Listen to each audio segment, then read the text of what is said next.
हाँ जी, तो lecture start करते हैं अपने। एग्रीकल्चर इंजीनियरिंग पढ़ना शुरू करेंगे आज से।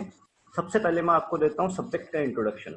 देखिए सब्जेक्ट में क्या है और क्या नहीं है उन चीज़ों के बारे में बता देता हूँ। उससे पहले मैं आपको कुछ बातें बता देता हूँ जिससे आपको इस सब्जेक्ट को पढ़ने में बहुत आसानी रहेगी। सबसे पहली चीज़ कि इस सब्जेक्ट को आप प्लीज़ हो सके तो कंटिन्यू देखिए, अदरवाइज मैं यूट्यूब पे डालता रहूँगा, कोई प्रॉब्लम नहीं आएगी आप लोगों को। अगर आप लाइव नहीं ले पाते हो, रिकॉर्डेड फॉर्म में आपको सेम डे अवेलेबल रहेगा, कोई प्रॉब्लम नहीं है उस चीज़ की। पीडीएफ्स आपको मिलती रहेंगी, सारी चीज़ें आपको मिलती रहेंगी, कोई प्रॉब्लम नहीं है। करना क्या है, करना ये है कि आप रेगुलर क्लासेस इसकी लेना, क्योंकि इसमें आपने एक टॉपिक मिस कर दिया, दूसरा टॉपिक पढ़ोगे आपको कुछ समझ में नहीं आएगा। सिलेबस के बारे में बात करते हैं तो बहुत छोटा सिलेबस है, 15 से 20 दिन में निपटा के साइड करेंगे। अब 15 से 20 दिन में निपटाएंगे इसका मतलब ये नहीं है कि क्वालिटी में कोई इशू रहेगा, क्वालिटी में कोई इशू नहीं रहेगा। जैसे हम हमेशा बाकी सब्जेक्ट को कवर करते हैं उसी तरीके से इसे कवर करेंगे। उसके अलावा ये सब्जेक्ट आप लोगों के लिए सबसे इजी सब्जेक्ट हो सकता है। इजी सब्जेक्ट क्यों हो सकता है? क्योंकि आप लोगों की बिगेस्ट एडवांटेज ये है कि आप सारे के सारे टोटल बॉयज हो। बॉयज को ये होता ही होता है कि आप 59 हो। मेरे ख्याल से मैं सिर्फ एक ऐसे स्टूडेंट को जानता हूँ आप में से जिसको बाइक भी ड्राइव करनी नहीं आती। उसके अलावा आप बाकी सारे स्टूडेंट आप बाइक्स भी ड्राइव करना जानते हो, आप कार भी चला सकते हो, आप जीप भी चला सकते हो, इवन आप ट्रैक्टर भी चला सकते हो।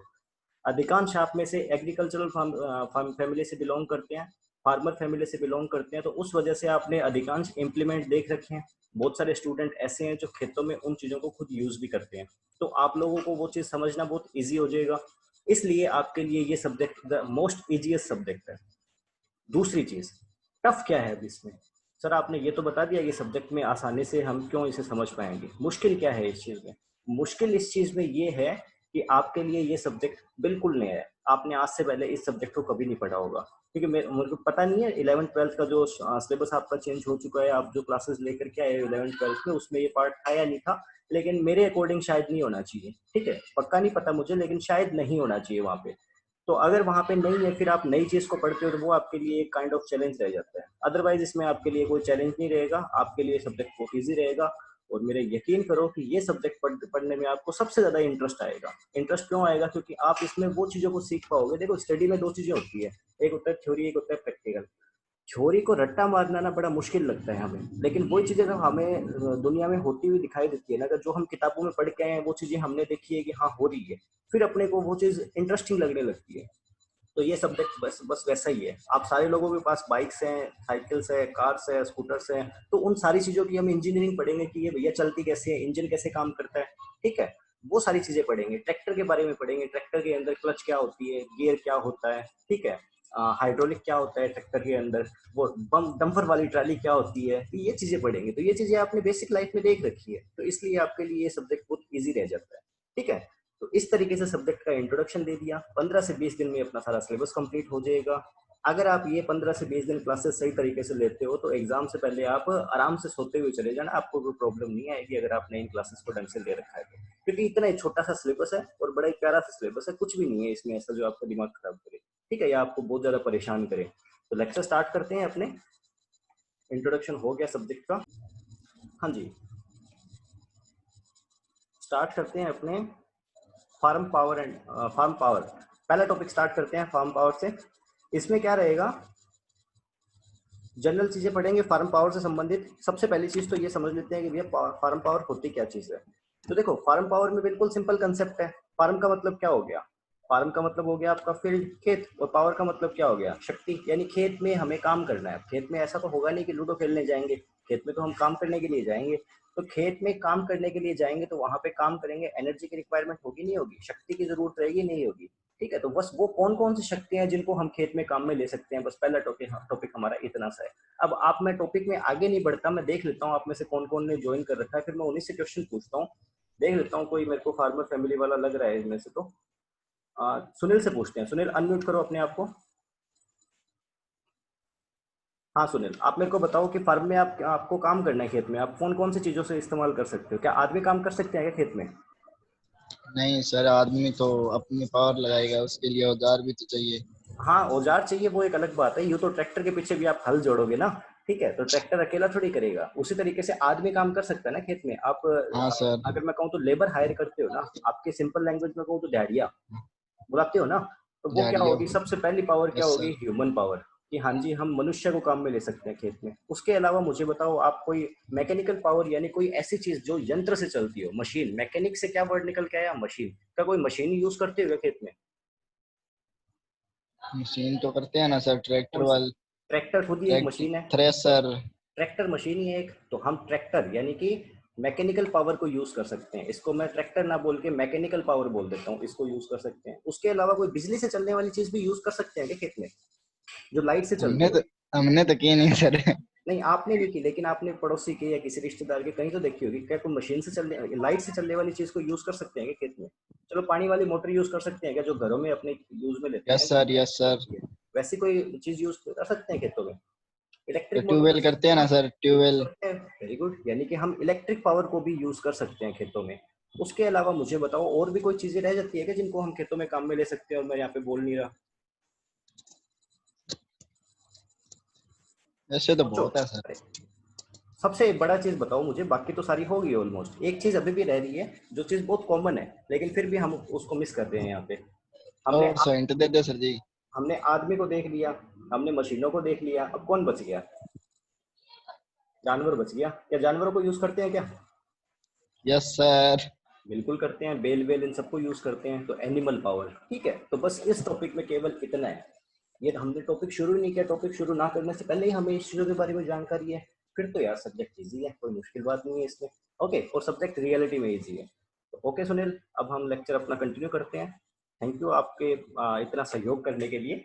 ओके, सो फर्स्ट स्लाइड से शुरू करते हैं अपने फार्म पावर के बारे में, कि खेतों में कौन कौन सी चीज़ों को हम पावर के रूप में यूज़ कर सकते हैं, उनके बारे में बात करते हैं। सबसे पहले बोला गया farm power is an essential input in agriculture.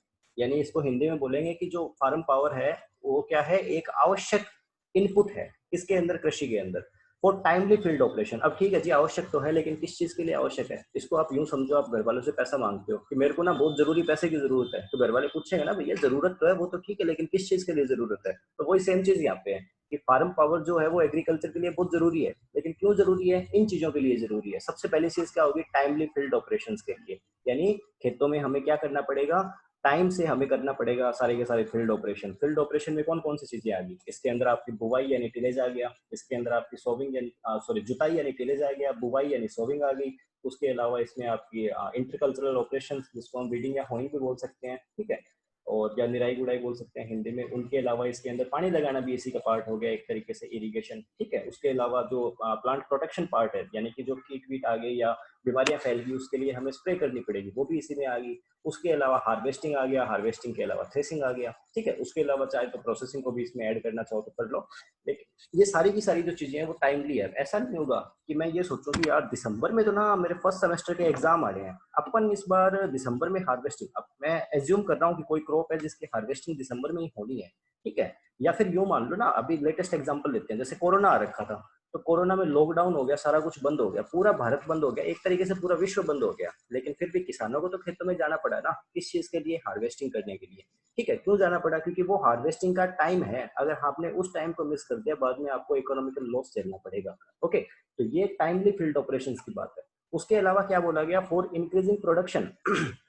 Production कैसे बढ़ाएंगे भाई हम? टाइमली बुआई करेंगे, प्रोडक्शन अपना बढ़ेगा। उसको टाइम से इरिगेशन देंगे, प्रोडक्शन अपना बढ़ेगा। अगर मैंने क्या कर दिया, वीट को बोना चाहिए अक्टूबर नवंबर, या फिर लेट जो बुआई होगी उसकी दिसंबर तक हो जाती है, ठीक है, लेकिन दिसंबर के बाद में जनवरी में बो रहा हूँ, तो क्या वीट जर्मिनेट नहीं होगा? क्या जर्मिनेट तो होगा, लेकिन हो सकता है प्रोडक्शन ना दे, ठीक है। तो वो इंक्रीज प्रोडक्शन कैसे करेंगे? टाइमली फील्ड ऑपरेशन करेंगे। उनके अलावा क्या हो गया, एक तो टाइमली वाला कंसेप्ट हो गया समय से। दूसरा कंसेप्ट क्या यहाँ पे आ जाएगा, दूसरा कंसेप्ट यहाँ पे आ जाएगा कि आपने टिलेज किया, तो टिलेज करने से आपकी मृदा का सुधार हुआ, ठीक है, उसकी फिजिकल कंडीशन। टिलेज करने के बाद में सोइल की जो भौतिक स्थिति होती है उसे कहते हैं टिल्थ, ठीक है। तो आपकी जो फिजिकल कंडीशन हुई सोइल की वो इम्प्रूव होगी। तो सोइल की फिजिकल कंडीशन इंप्रूव होगी तो आप बीज डालोगे, बीज को कोई प्रॉब्लम नहीं है, बीज एकदम मजे से जर्मिनेट हो रहा है, मजे से ग्रो कर रहा है, सीडलिंग बन रही है, सैपलिंग बन रही है, प्लांट बन रहा है पूरा, कोई प्रॉब्लम नहीं आ रही है आपको। ओके, तो ये सारा कंसेप्ट उस चीज से रिलेटेड हो जाएगा। उसके बाद में बात करते हैं प्रोडक्टिविटी ऑफ लैंड। तो प्रोडक्टिविटी आप समझते हो कि एक प्रति इकाई एरिया से या पर यूनिट एरिया से आप कितना प्रोडक्शन लेते हो, उस चीज को प्रोडक्टिविटी बोलते हैं। तो वो ये प्रोडक्शन बढ़ेगा तो प्रोडक्टिविटी बढ़ रही है जमीन की, ठीक है। प्रोडक्शन हो गया कि आपके पास मान लो 10 किले खेत, 10 बीघा खेत है, 10 बीघा से आप कितना प्रोडक्शन ले रहे हो। प्रोडक्टिविटी क्या होगी कि 10 बीघा से कितना ले रहे हो वो मत बताओ, 1 बीघा से कितना ले रहे हो वो बताओ, ठीक है ना। टोटल जमीन से नहीं चाहिए हमें, इकाई जमीन से कितना प्रोडक्शन ले रहे हो वो बताओ।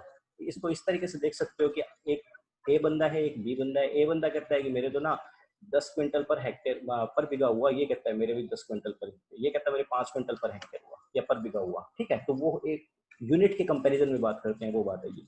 ओके, नेक्स्ट देखो, उसके बाद में बात करते हैं फार्म पावर जो होगा वो डिफरेंट डिफरेंट टाइप की मशीन यूज करने के लिए काम में आता है। जैसे कौन कौन सी, अब यहाँ पे मशीनरी आ गया, मशीनरी से आप क्या वर्ड निकालोगे, मशीन वर्ड निकालोगे।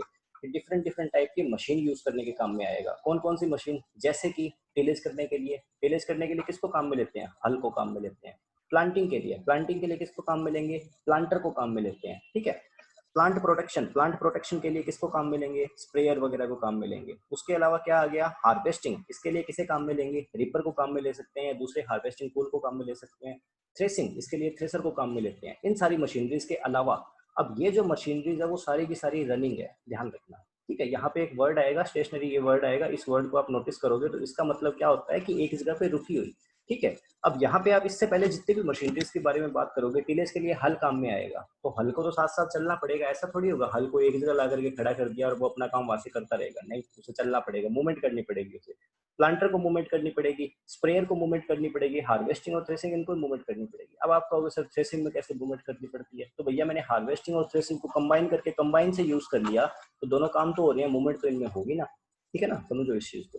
तो ये सारे के सारे एक जगह से दूसरी जगह मूवमेंट करने वाली चीजें हैं। लेकिन कुछ स्टेशनरी जॉब्स भी होते हैं, यानी कि एक जगह पे पड़े रहने वाले, वो कौन से होते हैं, जैसे कि आपको क्या करना है यहाँ पे देखो, इसलिए फिर से थ्रेशर वर्ड यूज हो गया। क्यों यूज हो गया, क्योंकि ये दोनों तरीकों से हो सकता है, डिपेंड करता है हम कौन सी मशीन यूज कर रहे हैं। ओके, उनके अलावा इरिगेशन इक्विपमेंट, जैसे कि ट्यूबवेल की मोटर ही मान लो ना आप, अब आप क्या कर रहे हो, खेत के अंदर ट्रैक्टर को खड़ा कर रहे हो और बेल्ट पुली लगा के, और आप क्या कर रहे हो, आपने अपने ट्यूबवेल ऑपरेट कर रहे हो, तो वो वहां पे खड़ा है, वो चल नहीं रहा, तो उस चीज में क्या कहेंगे, उसको स्टेशनरी जॉब बोलेंगे। ओके, नेक्स्ट देखो, ये तो बातें होगी कि ठीक है जी फार्म पावर्स के बारे में, क्या क्या काम करेगा, शक्ति किस चीज के लिए चाहिए, सारी बातें हमें समझ में आ गई। अब उसके बाद में बात करते हैं कि सोर्सेज क्या है इन चीजों के। अब पढ़ लेते हैं एक बार, वैसे तो सुनील ने पहले ही बता दिया, लेकिन फिर भी पढ़ लेते हैं, एहसान कर देते हैं इंजीनियरिंग सब्जेक्ट पे। देखो क्या बोलते हैं यहाँ पे, there are different sources of farm power available in India which are classified as, कि भारत में, अब देखो यहाँ पे मैं करूंगा क्या, उस चीज को समझना आप लोग, मैं ये करूंगा कि ऑलमोस्ट हर लाइन को हिंदी में बोल दूंगा। हिंदी में बोलने के बाद में आप नोट्स खुद बनाओगे, वीडियोस आपके पास यूट्यूब पे रहेगी, आप वीडियो को 10 बार देखो, 20 बार देखो या एक बार देखो, आप पे डिपेंड करता है। चलती क्लास में आप नोट्स बनाना चाहो बना सकते हो, आपकी मर्जी है, लेकिन चलती क्लास में नोट्स बना पाना थोड़ा सा मुश्किल हो जाएगा, ठीक है। तो आप यूट्यूब पे जाना, वहां से इस लेक्चर को रिवाइज भी हो जाएगा आपका, साथ साथ में नोट्स बना लेना। मैं हर लाइन को हिंदी में बोल रहा हूँ, अपने अपने तरीके से अपनी भाषा में लिख सकते हो, उस चीज को कोई दिक्कत नहीं है आप लोगों को, ठीक है। बहाने बनाना इज नॉट सॉल्यूशन। क्या बोला गया, फिर भी किसी को कोई प्रॉब्लम आए कॉन्टेक्ट, क्या बोला गया, there are different sources of farm power available in India which are classified as, कि भारत में फार्म पावर के भिन्न भिन्न स्रोत उपलब्ध है, जो कि निम्न प्रकार से वर्गीकृत किए गए हैं। सबसे पहले human power, animal power, mechanical power, electric power और रिन्यूएबल एनर्जी। ह्यूमन पावर यानी मनुष्य, एनिमल पावर यानी किसी भी जानवर का यूज करना, मैकेनिकल पावर यानी कोई मशीन का इस्तेमाल करना, और इलेक्ट्रिकल पावर यानी, मैकेनिकल पावर कोई मशीन जैसे कि ट्रैक्टर हो सकता है, पावर टिलर हो सकता है। अब यहाँ पे ऑयल इंजन क्यों लिखा गया, ऑयल इंजन इसलिए लिखा गया क्योंकि आजकल ये ट्रैक्टर और पावर टिलर तो ना इलेक्ट्रिक पावर से भी आने लग गए, इलेक्ट्रिक व्हीकल आने लग गए ना आजकल, तो वो चीज़ है। उसके अलावा क्या हो गया, इलेक्ट्रिक पावर जैसे बिजली। उसके बाद में रिन्यूएबल एनर्जी, अब आपके लिए ये वर्ड थोड़ा सा नया हो सकता है, लेकिन ये बिल्कुल भी नया नहीं है, इसको तोड़ते हैं। रिन्यूएबल को तोड़ेंगे तो इससे एक तो रीवर्ड निकला, एक निकला न्यू, और एक निकला एबल, तीन वर्ड इससे बाहर निकले। री का मतलब होता है पुनः, न्यू का मतलब होता है नया, एबल का मतलब होता है कर पाना, जिसको हम क्या करें, पुनः उत्पादित कर सके।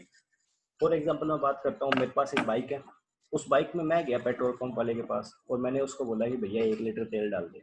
उसने 1 लीटर तेल डाल दिया, तो अब क्या ऐसा होगा कि मैं बाइक को कितना ही चलाते रहूँ, वो 1 लीटर तेल फिर से मेरी बाइक में अपने आप बनता रहेगा? ऐसा नहीं होता, यानी उसको हम खत्म कर सकते हैं, वो खत्म हो जाएगा। लेकिन वहीं पे मैं बात करूं कि एक कोई समझदार आदमी था, उसने अपने खेत के अंदर लगा रखी ट्यूबवेल व्यूबेल, और उसने उसके ऊपर सोलर सिस्टम लगवा रखा, समर्सिबल लगवा रखी और सोलर प्लेट्स लगवा रखी है। तो उसके ना पैसा लग रहा ना कुछ लग रहा, और उसको, हाँ, वो बार बार वो लाइट को जनरेट कर पा रहा है, उसको कोई दिक्कत नहीं हो रही, रोज सूरज उगेगा, रोज लाइट जनरेट होगी, उसका काम चलेगा। समझे ना इस चीज को? तो इस तरीके से जो लाइट्स होते हैं, जो एनर्जी है जिसको हम बार बार जनरेट कर सकते हैं, उसको बोलते हैं रिन्यूएबल एनर्जी। ओके, तो होपफुली आप इस चीज को समझ गए हो। कहीं पे कोई चीज समझ में ना आए तो चैट बॉक्स में आप मेरे को मैसेज कर सकते हो, ठीक है। फ्री हो आप इस चीज के लिए। रिन्यूएबल एनर्जी के कुछ टाइप देख लेते हैं। सबसे पहले बायोगैस, गोबर का है, ठीक है। उसके बाद में सोलर एनर्जी, बिल्कुल कॉमन है, इन दिनों में तो बहुत कॉमन हो रखा है। उसके बाद में विंड एनर्जी, विंड का मतलब होता है हवा। अब देखिए यहाँ पे दो बातें होती है, एक होता है विंड और एक होता है एयर। एयर के बारे में बात करें तो रुकी हुई हवा जो होती है उसे कहते हैं एयर, और अगर हवा में गति होगी तो उसे क्या बोलते हैं, उसे बोलते हैं विंड। तो यहाँ पे एयर एनर्जी नहीं बोला गया है, यहाँ पे विंड एनर्जी बोला गया है। विंड एनर्जी मतलब क्या, पवन ऊर्जा। अब पवन ऊर्जा क्या होगी भाई, अब दिमाग में एक ही चीज आ रही है, पवन चक्की। पवन चक्की क्या होगी, पवन चक्की हाई एल्टीट्यूड पे यानी अधिक ऊंचाई जहां होगी उस जगह पे हम पवन चक्की को लगाते हैं। उस जगह पे हमने पवन चक्की को लगा दिया तो क्या होगा, तेज हवा के कारण वो उसके जो पंख होंगे वो घूमेंगे एक तरीके से, ठीक है। और घूमेंगे तो क्या करेंगे, एनर्जी जनरेट करेंगे, ठीक है। तो वो सारी चीजें, उस एनर्जी को स्टोर कर लिया जाएगा और बाद में अपने काम में ले लिया जाएगा। तो ये सारा का सारा आपका बेसिक कंसेप्ट हो गया फार्म पावर से रिलेटेड। अब वन बाय वन इन सबको देख लेते हैं कि ह्यूमन एनर्जी क्या है, एनिमल एनर्जी क्या है, मैकेनिकल, इलेक्ट्रिकल, इनके बारे में थोड़ा थोड़ा पढ़ लेते हैं। फिर इनके फायदे घाटे पढ़ लेंगे और फिर लेक्चर खत्म कर देंगे। फिर आप फ्री, मैं फ्री। ओके, आज का टॉपिक कंप्लीट, आपके सिलेबस का एक टॉपिक भी कंप्लीट हो जाएगा। बात करते हैं ह्यूमन पावर के बारे में।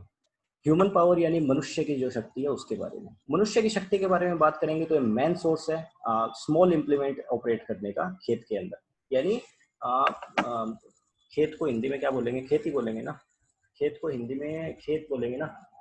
चलो एक बार आप खेत मान लो, बाद में आप कर लेना चेंज कुछ भी, या मैं फार्म बोल रहा हूँ, आप अपने अकॉर्डिंग देख लेना। हाँ, तो क्या बोला गया कि जो मनुष्य की जो शक्ति है वो शक्ति क्या है, फार्म के अंदर छोटे छोटे जो इम्प्लीमेंट्स या फिर जो औजार होंगे उनको यूज करने के लिए मुख्य स्रोत होती है। ओके, अब ऑब्वियस चीज है, मेरे को छोटा सा काम करना है, उसके लिए तो मैं ट्रैक्टर नहीं लेके आऊंगा, मैं ये सोचूंगा हाथ से ही कर देते हैं, ठीक है।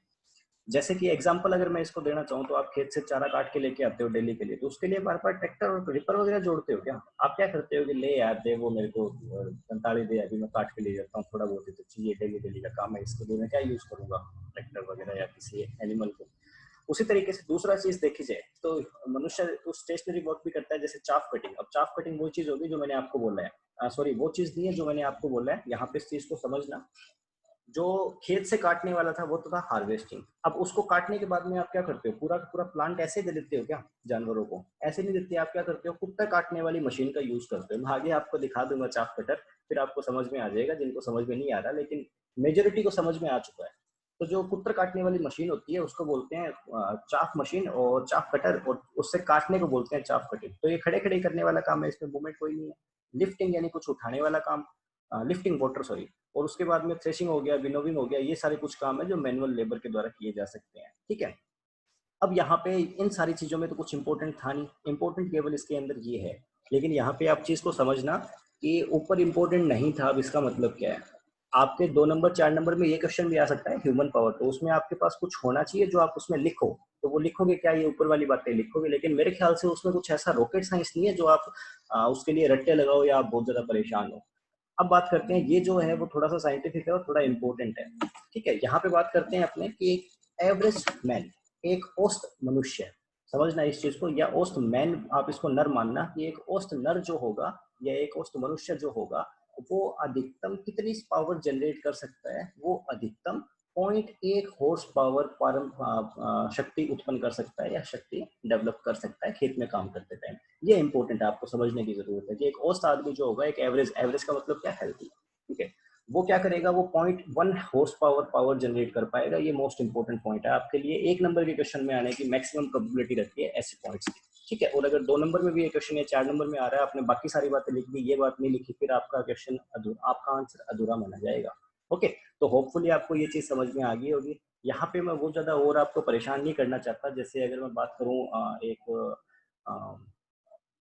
औरत की बात करूं तो वो 60 वोट तक कर पाती है, बच्चे की बात करूं 48 वोट तक पावर जनरेट कर पाती है। लेकिन आप इतना कंफ्यूज मत हो, आप बस एक औसत मनुष्य का देख लेना कि एक औसत मनुष्य है वो 0.1 हॉर्स पावर जनरेट कर पाता है। नेक्स्ट बात करते हैं अपने, यहाँ पे कुछ आपको दिखाई दे रहे हैं लेबर किस तरीके से काम करता है, मनुष्य खेतों में किस तरीके से काम करता है। सबसे पहले पैडी नर्सरी का कलेक्शन किया, फिर नर्सरी के जो पौधे थे उनको ट्रांसपोर्ट किया, फिर उनके बाद में उनकी ट्रांसप्लांटिंग करी। ये सारा का सारा काम मनुष्य कर रहा है, और एक मनुष्य 0.1 हॉर्स पावर को जनरेट कर पा रहा है। अब हॉर्स पावर क्या होती है मैं आपको बेसिक समझा देता हूँ, बाकी लेक्चर के एंड में आपको बता दिया जाएगा, वहाँ पे स्लाइड ऐड की है इसकी। हॉर्स पावर यानी अश्व शक्ति। सिंपल में समझना चाहो तो यूं मान लो एक घोड़े के बराबर काम करना, यानी यूं मान लो 10 आदमी मिलके एक घोड़े के बराबर काम कर सकते हैं। बात समझ में आ गई ना, ये चीज है हॉर्स पावर। उसके बाद में वीडिंग हो गया, यानी वही खरपतवारों को चुगना, ये यहाँ पे फिर से वीडिंग हो गया। यहाँ पे हो गया विनोविंग। विनोविंग क्या होता है? दानों को अलग करना छिलके से, उसको बोलते हैं विनोविंग। ठीक है, तो होपफुली आपको ह्यूमन पावर सारी की सारी समझ में आ चुकी है कि ह्यूमन पावर क्या होती है, किस तरीके से काम करते हैं। फटाफट से आप मेरे को रिप्लाई करके बता दीजिए चैट में, समझ में आया कि नहीं आया। आगे देखिए, इसके बाद में बात करते हैं एनिमल पावर के बारे में। एनिमल पावर से पहले मैं हमारे घर में लगी हुई रिन्यूएबल पावर को ऑन करना चाहूंगा, क्योंकि जो मुख्य पावर स्रोत यानी इलेक्ट्रिसिटी थी वो जा चुकी है। ठीक है, 1 मिनट आपको प्रतीक्षा करनी पड़ेगी।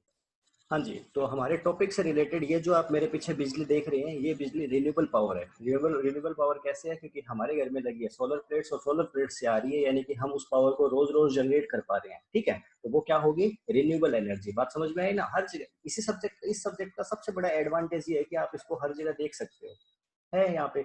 इससे पहले अभी रिन्यूएबल एनर्जी है, इससे थोड़ी देर पहले इलेक्ट्रिक एनर्जी थी। ठीक है, इलेक्ट्रिक पावर थी। बातें समझो इस तरीके से। मशीन आप सबके पास है, आप सारे लोग यूज करते ही हो। बात करते हैं एनिमल पावर के बारे में, यानी जो जानवरों से जो शक्ति मिलती है उसके बारे में। यहाँ पे सेम वही कि कितनी पावर जनरेट कर पाता है एक पर्टिकुलर एनिमल, कोई बात नहीं। Power developed by an average pair of bullock about 1 horse power for usual farm work, यानी कि एक बैलों का जोड़ा। शब्दों पे नोटिस करना मेरे, एक बैलों का जोड़ा। जैसे जुट्टों का जोड़ा होता है ना, वैसे बैलों का भी जोड़ा होता है। अब ये मत बोल देना कोई कि सर हमारे घर में तो एक ही बैल है, उसी से काम करवाते हैं। ठीक है, आमतौर पे आप एक से भी करवाते हो। अगर एक बैल हो जाएगा तो यहाँ पे हॉर्स पावर भी आधा रह जाएगा, 0.5 हॉर्स पावर।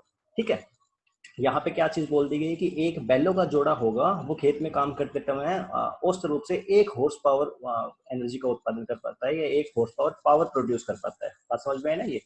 और मनुष्य कितना कर पा रहा था? मनुष्य कर पा रहा था 0.1 हॉर्स पावर। ठीक है, यानी अगर मैं इन दोनों को कंपेयर करना चाहूँ तो मैं ये बोल सकता हूँ कि अगर 5 जोड़ी बैल है, सॉरी 5 जोड़ी बैल नहीं, अगर मेरे पास 10 मनुष्य है, 10 आदमी है मेरे पास, और 2 बैल है, तो उन दोनों में काम एक बराबर होगा।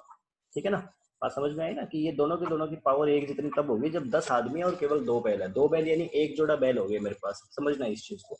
और यहाँ पे एक चीज और आपको समझने की जरूरी है कि बैल बैल होता है और भैंसा भैंसा होता है। ठीक है, बैल बैल और भैंसा भैंसा। भैंसा यानी भैंस का जो मेल होगा उसको भैंसा बोल दिया गया, इंग्लिश में उसको बफलॉक बोला जाता है। बुलोक यानी जो आपके काऊ का जो फीमेल होता है, जिसको अपन क्या बोलते हैं? बुल बोलते हैं। ठीक है, तो ये आपका वो हो गया। ओके, अब होपफुली आपको ये चीजें भी समझ में आ गई होगी।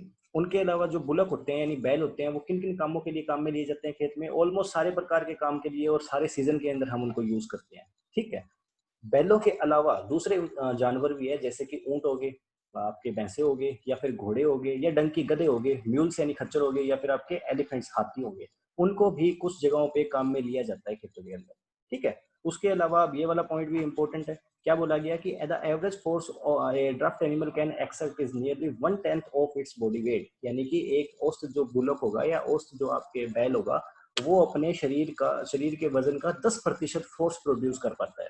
ठीक है ना? कितना बल उत्पन्न कर पाएगा? अपने शरीर के 10%, शरीर के वजन का 10% वजन बल प्रोड्यूस कर पाएगा। अब ये यहाँ पे जो डिटेल दी गई है वो डिटेल दी गई है आपके बुलक के लिए, बैलों के लिए। लेकिन वहीं पे अगर मैं बात करूंगा बफेलो के बारे में, ठीक है, बफेलो के बारे में बात करूंगा, यानी भैंसे के बारे में बात करूंगा, वो अपने बॉडी वेट का 12% फोर्स प्रोड्यूस कर सकता है। ठीक है, यानी कि अपने शरीर के वजन का 12% बल उत्पन्न कर सकता है। उसके अलावा अगर मैं बात करूंगा कैमल के बारे में, ऊंटों के बारे में, तो ये अपने बॉडी वेट का 18% प्रोड्यूस कर सकते हैं। तो अब आपने इन सारी चीजों के बारे में देखा होगा कि ठीक है भाई, बैल भी खींचने के काम में आता है, बोझा ढोने के काम में आता है ना बैल। उसके अलावा भैंसे भी बोझा ढोने के काम में आते होंगे, ऊंट भी आता ही है। उसके अलावा हमने सबसे ज्यादा जो बोझा ढोने के काम में देखा है वो गधे को देखा है। अब गधे के लिए ये कहा भी जाता है कि भैया अगर हार्डवर्क करने से मेहनत मिलती तो कोई गधा तो सबसे ज्यादा सक्सेस होता। ठीक है, वो तो सबसे ज्यादा सक्सेसफुल होता क्योंकि उसके जितना हार्डवर्क कोई कर ही नहीं सकता। अब वो ऐसा क्यों कहते हैं? क्योंकि गधा जो होता है उसके अंदर जो पावर है, वो पावर क्या कहती है कि जो डंकी है वो अपने बॉडी वेट का 32% फोर्स प्रोड्यूस कर सकता है। बात समझ में आई ना? तो ये कारण है क्योंकि गधा जो है वो छोटा सा होने के बावजूद भी इतना सारा खींच लेता है, क्योंकि ये इतना काम कर सकता है, अपने बॉडी वेट का 32% फोर्स प्रोड्यूस कर सकता है। जबकि बैल अपने बॉडी वेट का 10%, बफेलो यानी भैंसे 12%, ऊंट 18% और गधे 32% अपने बॉडी वेट का फोर्स प्रोड्यूस कर सकते हैं। तो होपफुली आपको ये सारी बातें समझ में आई होगी। नेक्स्ट अपने बात करते हैं कुछ जानवरों के बारे में। यहाँ पे बैलों का एक जोड़ा है जो कि 1 हॉर्स पावर प्रोड्यूस कर रहे हैं, और ये क्या कर रहे हैं? यहाँ पे खेत की जुताई कर रहे हैं, प्लोइंग कर रहे हैं एक लैंड की। उसके अलावा दूसरा यहाँ पे क्या है, यहाँ पे घोड़ा कर रहा है, यहाँ पे बुलॉक कार्ट कर रहे हैं, यानी कि बैलों का जोड़ा है वो क्या कर रहा है, बोझा ढोने का काम कर रहा है, यानी ड्राफ्टिंग का काम कर रहा है, खींचने को कहते हैं ड्राफ्टिंग। उसके अलावा आपका लास्ट सेमेस्टर का एग्जाम कैंसिल हो गया। एग्जाम के बिना आप लोग पढ़ते नहीं हो। अगर आपने लास्ट सेमेस्टर में पढ़ा होता तो मेरे ख्याल से ये जो पर्शियन व्हील जो होता है उसका कंसेप्ट आप लास्ट सेमेस्टर की इंजीनियरिंग में समझ जाते। पर्शियन व्हील क्या होता है, पर्शियन व्हील यूं मान लो कि आपके किसी के खेत में कुआं है, ठीक है, और कुएं से बाल्टी बाल्टी पानी निकालने से मजा नहीं आ रहा, तो आपने क्या कर दिया, आपने यहाँ पे एक व्हील बना दिया और उस व्हील पे इस तरीके से आपने बाल्टियां वगैरह लगा दी और एक यू डंडा सा लगा दिया और किसी भी जानवर को या मनुष्य को बांध दिया यहाँ पे। अब ये जानवर क्या करेगा, ये जानवर दूसरी रोटेशन ले नहीं सकता, ये केवल वृत्ताकार गति कर पाएगा, ये घूमता रहेगा घूमता रहेगा घूमता रहेगा। तो इसके घूमने से क्या होगा कि ये पर्शियन व्हील जो होगा वो आपका चलता रहेगा और इसके चलने से पानी आता रहेगा, ये आगे इरिगेशन चैनल में डलता रहेगा पानी और आपके एक तरीके से मोटर का काम कर देगा ये। बाकी ये टेक्निक आजकल विलुप्त होती जा रही है, पुराने टाइम में होती थी। अगर मेरे ख्याल से शायद लास्ट ईयर में था आपके ये सिलेबस का पार्ट और लास्ट सेमेस्टर के सिलेबस का पार्ट था और इस पे न्यूमेरिकल भी आते होते थे, तो उनसे आप अभी बच चुके हो शायद। आगे बढ़ते हैं अपने मैकेनिकल पावर पे, यानी मशीनों की जो शक्ति होती है उसके बारे में। अब सबसे इंपॉर्टेंट यही है समझ लेना इस चीज को। क्या बोला गया कि ब्रॉडली स्पीकिंग यानी बड़े रूप से मैकेनिकल पावर जो होगी यानी यांत्रिक जो शक्ति होती है वो किस किस चीज को इंक्लूड करती है। यांत्रिक शक्ति में स्टेशनरी ऑयल इंजन यानी कि स्थैतिक जो आपके ऑयल इंजन होते हैं वो आगे, ट्रैक्टर्स आगे, पावर टिलर आगे, सेल्फ प्रोपेल्ड कंबाइंस आगे। अब स्टेशनरी ऑयल इंजन जो हरे हरे रंग के या नीले नीले रंग के पड़े रहते हैं ना ट्यूबवेल के पास में या किसी के घर में आटा चक्की है तो आटा चक्की चलाने के भी काम में लेते हैं लोग उनको जनरली। आजकल तो इलेक्ट्रिक पे आ गए सारे लोग, लेकिन फिर भी मिल जाते हैं आमतौर पे देखने पे। तो वो वाले जो इंजन होते हैं जो पड़े रहते हैं, अगर कुछ नहीं देखा ना तो गन्ने की जो रेडी लगाते हैं लोग उनके पास जो रेडी पे जो लगा रहता है इंजन, वो वाला इंजन होता है ये वाला जो पड़ा रहेगा एक जगह जो मूवमेंट नहीं करेगा। लेकिन अपने आप को पता है, अब यहाँ पे समझना है इस चीज को, क्योंकि ये जो इंजन था उसका काम कभी भी चलने का नहीं था, इसका काम पड़े रहने का था। लेकिन हमने क्या बना दिया, इससे भी फटफटिया बना दिया, इसीलिए उसको क्या बोलते हैं, उसको बोलते हैं जुगाड़। अब उसको जुगाड़ क्यों बोलते हैं, क्योंकि इसका भैया ये काम था ही नहीं, लेकिन फिर भी हमने इसको इस काम करने में मजबूर कर दिया, इसलिए उसको जुगाड़ बोलते हैं। बात समझ में आई। तो यहाँ पे ट्रैक्टर वैक्टर हो गए, सेल्फ प्रोपेल्ड कंबाइन आप समझ गए। अब इन दो वर्ड्स में आपको डिफरेंस बता देता हूँ। ट्रैक्टर के साथ में अगर आपने किसी चीज को जोड़ दिया, ट्रैक्टर के साथ में आप रिपर जोड़ सकते हो, ट्रैक्टर के साथ में आप थ्रेशर जोड़ सकते हो, वो तो हो गए माउंटेड इम्प्लीमेंट। लेकिन वहीं पे अगर मैं बात करूंगा कंबाइन के बारे में, तो कंबाइन माउंटेड नहीं होती, कंबाइन अपने आप चलती है, ठीक है, इसलिए उसे क्या बोल दिया, सेल्फ प्रोपेल्ड कंबाइन, जो अपने आप चलती है, जिसका खुद का इंजन हो। बात समझ में आई। पंचर वाली दुकान पे मैंने नहीं देखा यार, हो सकता है, इंडिया में बहुत कुछ होता है, मेरे ख्याल से कुछ ऐसा है नहीं जो इंडियंस बोलते हो कि इम्पॉसिबल है। आगे देखो। अब यहाँ पे आपको कुछ बातें हो सकता है समझ में ना आए, कुछ बातें समझ में आ जाए, क्योंकि समझ में क्यों नहीं आएगी वो बता देता हूँ। समझ में इसलिए नहीं आएगी क्योंकि यहाँ पे बोल दिया गया डायरेक्ट इंटरनल कंबशन इंजन यानी आईसी इंजन। तो हो सकता है कि आपको अभी समझ में इसका मतलब ही ना पता हो आपको, तो कैसे आपको समझ में आएगा, ठीक है ना। तो यहाँ पे आप इतना कंफ्यूज मत हो कि इंटरनल कंबशन इंजन क्या होगा, आप केवल इतना मानो इंजन। इंजन तो समझते हो, बाइक में भी इंजन होता है, ट्रैक्टर में भी इंजन होता है, कार में भी इंजन होता है, बस वही इंजन। बस जो इंजन आपने आज तक जितने भी इंजन देखे हैं, आपने आज तक जितने भी इंजन देखे हैं वो सारे के सारे इंजन आईसी इंजन देखे हैं, आपने इसी इंजन देखा ही नहीं होगा। इसी इंजन देखने के लिए वो जो ये भाप वाली ट्रेन होती थी ना उनमें होता था इसी इंजन, ठीक है, जो आजकल आपको पता है विलुप्त हो गई। दिल्ली के पास पता नहीं कौन सी जगह थी, वहां पे एक बनाया भी था टूरिस्ट स्पॉट, काफी खर्चा वर्चा करके भाप वाला इंजन, स्टीम इंजन चलेगा वहां पे, लेकिन वो चलता वलता ही नहीं था, लोग देखने ही नहीं गए, तो बंद हो गया वो प्रोजेक्ट, ठीक है। और इसी इंजन आपने देखा होगा तो मूवीज में देखा होगा, मेरे को जो मूवी याद आ रही है इसी इंजन के लिए वो टाइटेनिक याद आ रही है। टाइटेनिक मूवी के अंदर आपने बहुत अच्छे से देखा होगा, इसी मूवी में देखा होगा ना, कोयला लेते रहते हैं डालते रहते हैं, कोयला लेते हैं डालते रहते हैं, वो कोयले वाली जो भी आपने देखी है वो सारा इसी इंजन था। होता क्या है वो तो जब इंजन पढ़ेंगे उस टाइम बात करेंगे, आप फिलहाल दिमाग में रखो इंजन। तो engine is a good device. Thank you sir, good day दिया। हाँ, इंजन एक अच्छा डिवाइस है, किस काम के लिए अच्छा है, for converting liquid fuel into useful work. Liquid fuel जो होगा, अब लिक्विड फ्यूल यानी कि पेट्रोल हो सकता है, डीजल हो सकता है, कैरोसिन हो सकता है, ठीक है। ये जो लिक्विड फ्यूल होगा, अब ये पड़ा पड़ा तो किसी काम का नहीं है। अगर आप एक काम करो, पेट्रोल एक काम करो, आप पेट्रोल लो और पेट्रोल लेकर के उसको कहो कि इसके दो घूंट मार लेते हैं, इतनी बड़ी मशीन चल जाती है इससे, या फिर डीजल के दो घूंट मार लेते हैं, इतनी बड़ी मशीन चल जाती है इससे, तो क्या पता हमें भी पावर आ जाए, एनर्जी आ जाए, रोटी की जगह पेट्रोल पेट्रोल खाना स्टार्ट कर दें अपन, ठीक है, तो काम हो पाएगा क्या, नहीं हो पाएगा। पेट्रोल में दम है, पेट्रोल में शक्ति है, ऐसे गुण है जो एनर्जी प्रोड्यूस करेगा, लेकिन उस एनर्जी को निकालने के लिए भी तो हमें चीज आनी चाहिए ना, तो कोई बीच में कोई इंस्ट्रूमेंट हमारे पास होना चाहिए। तो मशीन का काम या इंजन का काम इतना ही होता है जो लिक्विड फ्यूल में जो एनर्जी स्टोर की गई है उस एनर्जी को यूजफुल वर्क के अंदर या फिर मैकेनिकल एनर्जी के अंदर यांत्रिक ऊर्जा में परिवर्तित कर देना। यहाँ पे मैं एक बात आपको बोलना चाहूंगा कि जो एनर्जी होती है, ऊर्जा होती है, वो ना तो नष्ट होती है और ना ही बनाई जा सकती। ऊर्जा को केवल एक रूप से दूसरे रूप में परिवर्तित किया जा सकता है, ये ना तो नष्ट होती है और ना ही बनाई जा सकती। जैसे आत्मा अमर अजर है ना, उसी तरीके से ये अमर अजर है। ठीक है, आत्मा को अमर अजर इसीलिए बोलते हैं कि आत्मा तो एक एनर्जी है, एनर्जी कभी खत्म होती नहीं है, एक रूप से दूसरे रूप में ट्रांसफर होती रहती है। तो वो बात है यहाँ पे।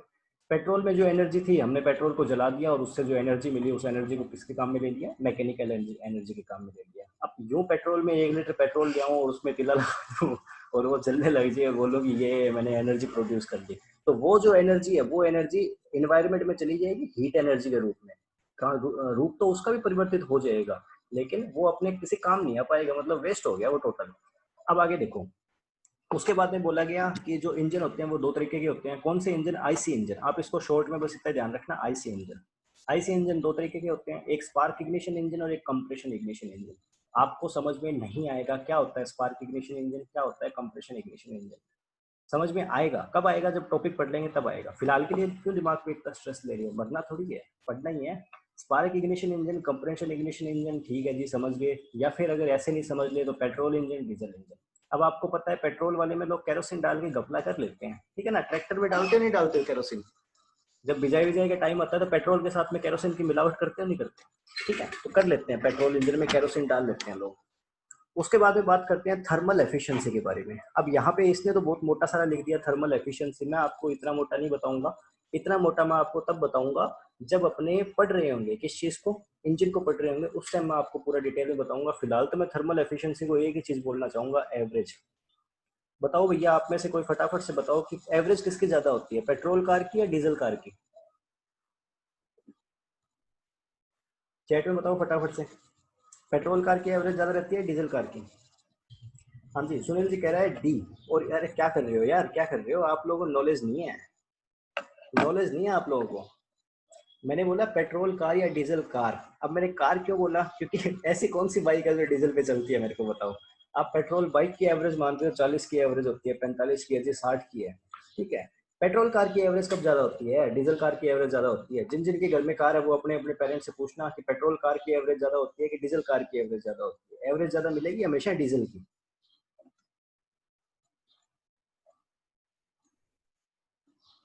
सारे लोग पेट्रोल पेट्रोल, एक निर्मल है वो डीजल कह रहा है, सुनील है जो डीजल कह रहा है, बाकी लोग सारे पेट्रोल। देखो पेट्रोल की नहीं होती, डीजल की एवरेज ज्यादा रहती है। पूछना, आप लोग कंफर्म करना, क्या पता मेरे को गलत लग गया होगा यार, मैंने गलत पढ़ लिया होगा, गलत इन्फॉर्मेशन गैदर कर ली होगी। आप लोग जानकारी जुटाना इस चीज के बारे में, आप लोगों का टास्क है ये। आप लोग कंफर्म करना पेट्रोल की एवरेज या डीजल की एवरेज। ओके, तो एवरेज हमेशा ज्यादा रहती है डीजल की।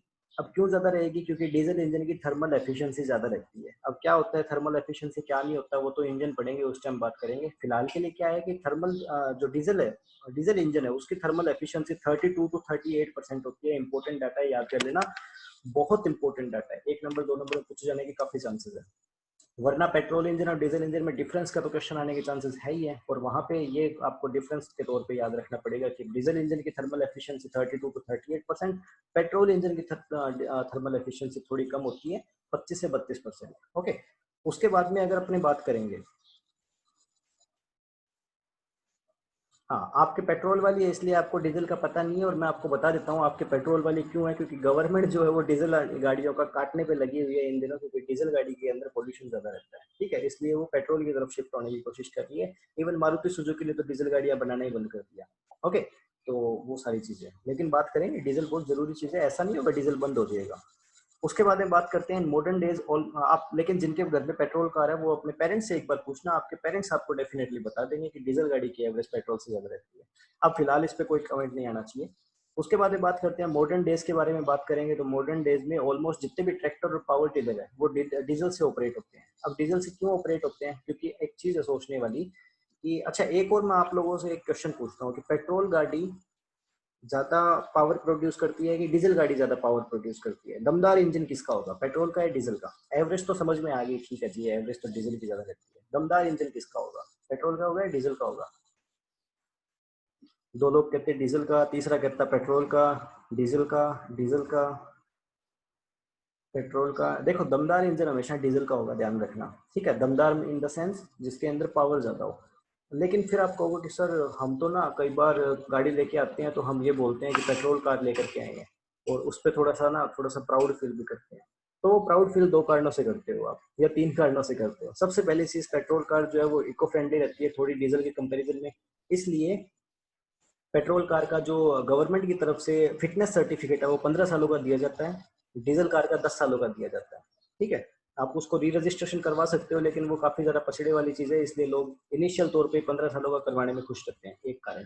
दूसरा कारण, पेट्रोल इंजन का मेंटेनेंस कॉस्ट कम रहता है। अब मेंटेनेंस कॉस्ट क्यों कम रहेगा वो आप अच्छे से समझ सकते हो कि अगर इंजन ज़्यादा मेहनत करेगा तो उसको ज़्यादा रख रखाव की ज़रूरत पड़ेगी। तो ज़्यादा मेहनत कौन सा करता है? डीजल वाला करता है, इसलिए उसमें ज़्यादा आपको एफर्ट्स देने की ज़रूरत रहती है, ठीक है। पेट्रोल इंजन छोटा इंजन होता है एक तरीके से, इसके लिए पेट्रोल इंजन कम साउंड प्रोड्यूस करता है, शोर नहीं मचाता उतना। जबकि आप सिमिलर चीज को देखना, एक आपके पास जो भी पेट्रोल व्हीकल है वो, अब मैं सिविल कार की बात क्यों कर रहा हूँ, क्योंकि बाइक्स के अंदर डीजल इंजन नहीं आता और ट्रैक्टर के अंदर पेट्रोल इंजन नहीं आता, तो केवल कार ही ऑप्शन बचता है जिसके अंदर पेट्रोल और डीजल दोनों अवेलेबल है, तो हम कंपेयर कर सकते हैं। आप एक पेट्रोल वाली कार देखना और एक डीजल वाली कार देखना, हो सके तो एक ही मॉडल और एक ही जैसी कार देखना, आप दोनों को स्टार्ट करके देखना, अलग अलग टाइम पे आपको महसूस होगा डीजल वाली ज़्यादा शोर करती है। अब वो ज़्यादा शोर क्यों करती है? क्योंकि उसका इंजन बड़ा है भाई साहब, ठीक है ना, और वो ज़्यादा पावरफुल इंजन है अपने आप में, इसलिए वो ज़्यादा शोर प्रोड्यूस करती है। और ये सारे रीजंस थे कुछ कुछ।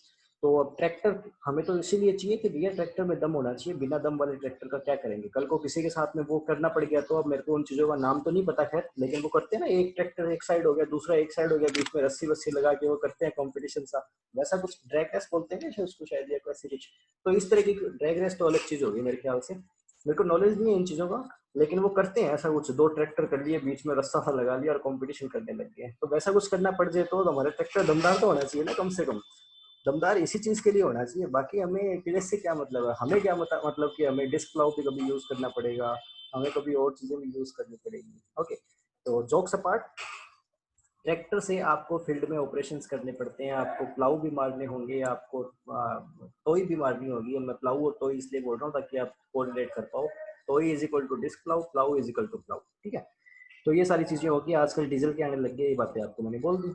उसके अलावा बात करते हैं, डीजल इंजन जो होंगे वो किसके लिए काम में आते हैं? इरिगेशन पंप के काम में आते हैं, फ्लोर मिल्स यानी आटा चक्की के काम में आते हैं, ऑयल घानीस, ठीक है, यदि तेल निकालने वाली होती है ना, सरसों वरसों का तेल निकलवाते हैं वो, कॉटन गिन्स, चाफ कटर वगैरह वगैरह, इन सारी चीजों के लिए डीजल इंजन यूज में होते हैं।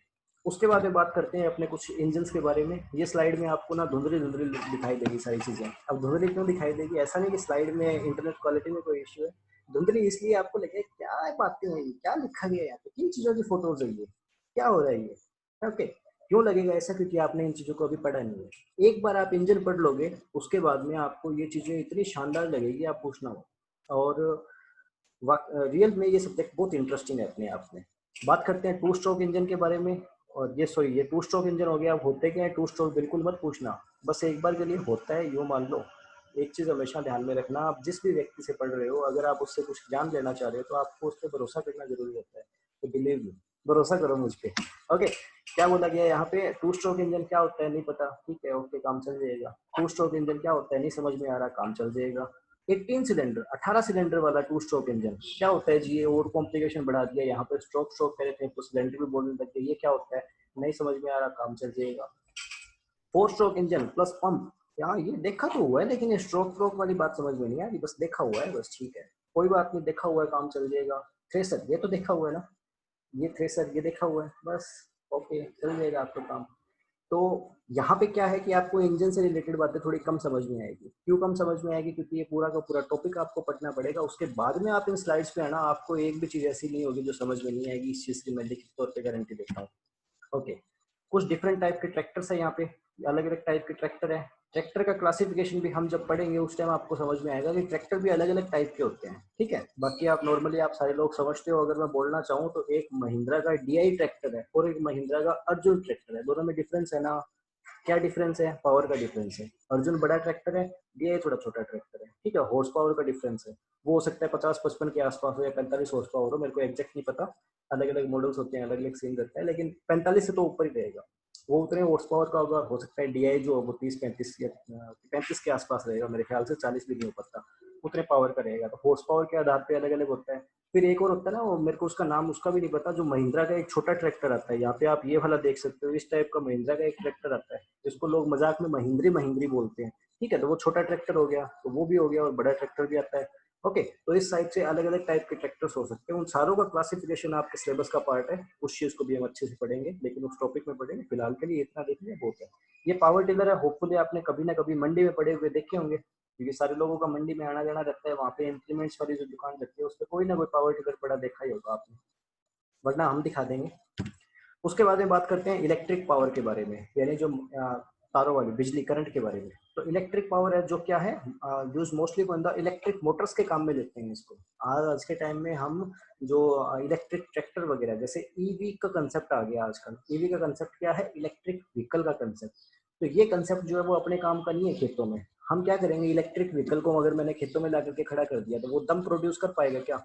उसमें इतना जबरदस्त पावर होगा क्या? उसमें नहीं होगी। वहाँ पे तो डीजल इंजन ही काम निकालेगा जी। इसलिए खेतों में जो काम में लेते हैं, यानी एग्रीकल्चर में इलेक्ट्रिसिटी को काम में लेते हैं, और जनरली मोटर के रूप में काम में लेते हैं। और सुनील ने बताया भी था कि हाँ जी सर, ट्यूबवेल पे मोटर होती है, उनमें काम में लेते हैं हम। ठीक है, तो वो चीज़ है। मोटर क्या है, यूजफुल मशीन है फार्मर्स के लिए। क्लीन, सबसे पहली चीज़ क्या है, क्लीन है। अगर आप बात करोगे अपनी बाइक, ट्रैक्टर, कार, किसी के बारे में जिसके अंदर इंजन हो, तो आप देखते हो कि थोड़े टाइम के बाद में वो बहुत ही अजीब सा हो जाता है, उस पर चिपचिपापन या फिर कुछ काला काला पदार्थ भी लग जाता है, ऑयल वॉयल लीक करने लग जाता है, कई बार और हो जाता है, तो उसको साफ सुथरा रखने की जरूरत रहती है। मोटर में होता है कि ऐसा, आप सबके घर में पानी वाली मोटर सबके घरों में होगी, ऐसा कोई नहीं होगा जिसके घर में पानी वाली मोटर नहीं होगी, क्योंकि आजकल पानी क्या बन गया, एक विश्व युद्ध की तरह हो गया। ठीक है, पड़ोसी के घर में अगर 2 हॉर्स पावर की मोटर है, तो हमारे 5 की लगाओ तो हमके घर में पानी आएगा, वरना अपना पानी तो वो खींच लेगा, है ना। तो इसके लिए मोटर सबके घर में होती है, बड़ी बड़ी मोटर रखते हैं आजकल तो सारे। तो क्या होगा, मोटर के अंदर ऐसा आप कभी नहीं देखोगे कि कहीं से कोई ग्रीस लीक हो रहा है, कहीं से कोई ऑयल लीक हो रहा है, कहीं पे कुछ इस तरीके की चीजें हो रही है। जो मैं बोलना चाह रहा हूँ वो आप होपफुली समझ पा रहे हो। तो ये क्या होगा, इलेक्ट्रिक पावर जो होती है वो एकदम क्लीन होगी, उसके पास कोई दिक्कत वाली बात नहीं होगी। ये तो ऐसी चीज होती है कि जो रतन टाटा थे, रतन टाटा है, उनकी कंपनी है टाटा मोटर्स के नाम से। तो उन्होंने अभी थोड़े टाइम पहले एक इलेक्ट्रिक कार लॉन्च की, जो शायद कुछ थोड़ी सी लग्जरी कार थी, जिस तरीके से लैम्बोर्गिनी टाइप कार्स रहती है ना, स्पोर्ट्स कार, उस तरीके की कार थी। तो किसी एडियन ने उनसे मजाक में पूछ लिया कि सर कितना देती है, यानी एवरेज के बारे में पूछ लिया कि कितना देती है। तो उन्होंने रिप्लाई किया कि ये इलेक्ट्रिक है, देती वेती नहीं है, शौक देती है। ठीक है, तो वही चीज़ है कि अपने इलेक्ट्रिक मोटर को कपड़े से साफ करने जाएंगे तो हो सकता है वो झटका दे दे अपने को। ठीक है ना, जंग लग सकता है, जंग तो उनके लगता है, पार्ट्स के लगता है, जंग लग सकता है बिल्कुल। लेकिन जंग किस चीज के लगता है, जंग उस चीज के लगता है जिसको आप यूज नहीं करते। ठीक है, खड़ा खड़ा आप उसे रखते हो या फिर उसे यूज नहीं करते, उन चीजों का जंग लगता है। जिनको यूज करते रहते हो उनके जंग नहीं लगता। बड़ी बड़ी चीजें बेकार होती है। तो कस्ट हो गया, स्मूथ रनिंग वगैरह, ये सारी चीजें इलेक्ट्रिक व्हीकल्स की, इलेक्ट्रिक मोटर्स की खास बात रहती है। उसके अलावा इनकी मेंटेनेंस या फिर ऑपरेशन नीड्स की कम रिक्वायरमेंट रहती है। जैसे अगर मैं ट्रैक्टर की बात करूँ, उसकी सर्विस करवानी पड़ेगी। ट्रैक्टर की नहीं कर लेते, बाइक की कर लेते हैं, बाइक सबके पास होगी, बाइक की टाइम पे सर्विस करवानी पड़ती है। उसके टायर भी घसते हैं, उसके अंदर कभी ब्रेक शूज डलवाने पड़ते हैं, कभी वो ब्रेक के लेदर डलवाने पड़ते हैं, कभी कुछ करना पड़ता है, कभी कुछ करना पड़ता है। मोटर में कुछ नहीं करना, ला के लगा दी, अगर खराब हो रही है तो उसको रिपेयर करवा लिया, नहीं खराब हो रही तो पड़ी है, चली आ रही है 5 सालों से 10 सालों से। सबके घरों में एक छोटा छोटा कैबिन होगा, उस कैबिन के अंदर मोटर को रख रखा होगा। किसी को याद भी नहीं होगा कि मोटर इसके अंदर है, बस एक स्विच को याद रखते हैं, ऑन कर दिया, ऑफ कर दिया, टंकी खाली होगी ऑफ कर दिया, भर दी, टंकी खाली होगी ऑन कर दिया, भर दी, बंद कर दिया। इतना ही मतलब रखते हैं, बाकी किसी को दिखती नहीं मोटर वोटर। मुझे तो याद ही नहीं हमारे घर में मोटर लगी है उसका कलर कैसा है, आपको याद है क्या? ओके, तो बात करते हैं ऑपरेटिंग कॉस्ट, क्योंकि उसको काफी सालों से देखा ही नहीं, तो देखने की जरूरत नहीं हुई। और वहीं पे मेरे को अपनी बाइक का कलर अच्छे से याद है, भूलने ही थी वो। इवन आजकल तो एजेंसी वाले फोन कर देते हैं कि सर आपकी ना वो खत्म हो रही है, आप सर्विस करवा दो इतने टाइम में। ठीक है, अब बताओ, भूलने नहीं देते उसको वही, क्योंकि उसको मेंटेनेंस की रिक्वायरमेंट है। इलेक्ट्रिक चीजों को मेंटेनेंस की रिक्वायरमेंट नहीं होती। ऑपरेटिंग कॉस्ट के बारे में बात करेंगे तो इनकी सारी जिंदगी पर वही कॉन्स्टेंट कॉस्ट रहती है। मोटर आप एक महीने में जितने चलाओगे, अब ऐसा नहीं होगा कि जनवरी में आप ज़्यादा मोटर यूज़ कर रहे हो, फरवरी में कम यूज़ कर रहे हो। लेकिन कार और ट्रैक्टर के साथ में हो सकता है सीजन के टाइम पे ज़्यादा यूज़ कर रहे हो, ज़्यादा यूज़ कर रहे हो, मेंटेनेंस कॉस्ट बढ़ जाएगी, ऑपरेटिंग कॉस्ट बढ़ जाएगी। जबकि इलेक्ट्रिक जो मोटर्स होगी उनकी ऑलमोस्ट ऑलमोस्ट पूरे जीवन भर वही कॉस्ट रहेगी। नया नया व्हीकल होगा, आपको उस पर कम खर्चा करना पड़ेगा। जैसे जैसे व्हीकल आपका पुराना होता चला जाएगा, आपको उस पर खर्चा थोड़ा ज़्यादा करना पड़ेगा, यानी उसकी उम्र बढ़ेगी तो उस पर खर्चा, जो मेंटेनेंस कॉस्ट है वो बढ़ती चली जाएगी। ठीक है, जबकि इलेक्ट्रिक मोटर्स के साथ ऐसा नहीं होता, जीवन भर उनकी एक जैसी खर्चा रहेगा। बट आपको ही बात जो बंग उठो, उसके अलावा क्या बोला गया, इलेक्ट्रिक पावर जो है वाटर पंपिंग के काम में आ रही है, ये सारी चीजें आप पढ़ लेना, इसमें कुछ रॉकेट साइंस है नहीं। उसके बाद में बात करते हैं यहाँ पे कुछ मोटर्स के बारे में, ये आप देख सकते हो अच्छे से, डिफरेंट डिफरेंट टाइप की इलेक्ट्रिक मोटर। यहाँ पे आपको चाफ कटर दिखाई दे रहा है, जिसके बारे में हम शुरू में बोल रहे थे, जिसको मैंने मेंशन किया था, कुकर काटने की मशीन। ठीक है, तो यहाँ पे डाल दिया जाता है चारा, और ये इसको हाथ से हैंडल को घुमाते रहते हैं, इसमें लगी रहती है वो ब्लेड्स, वो काट देते हैं चारे के छोटे छोटे। लेकिन ये तो जनरली रहता है, इसमें मोटर भी लगाने लग गए आजकल। पहले चाफ कटर दिखा दिया, फिर मोटर लगा कंसेप्ट दिखा दिया कि ये इलेक्ट्रिक मोटर लगा दी, फैन बेड लगा दिया, घूमता रहेगा, अपने आप काटता रहेगा, इंसान का काम खत्म। ओके, नेक्स्ट देखो। कोई भी अपनी इलेक्ट्रिक मोटर को बरसात में ओपनली नहीं छोड़ता, ठीक है, बरसात में उसको ढक के छोड़ना पड़ता है। अब बात करते हैं फाइनली आपके रिन्यूएबल एनर्जी के बारे में, जिसको बार बार प्रोड्यूस किया जा सकता है। तो ये वो एनर्जी होती है जिसको रिन्यूएबल सोर्सेज, एनर्जी के रिन्यूएबल सोर्सेज, यानी कि जिससे अपने क्या कर सकते हैं, पुनर्नवीनीकरण कर सकते हैं, उन सोर्सेज से जिस ऊर्जा को उत्पादित किया जाए उसे कहते हैं रिन्यूएबल एनर्जी। ऐसे कौन कौन से है, जैसे सूरज, हवा या फिर बायोमास, इसके अंदर आप वाटर भी ऐड कर सकते हो।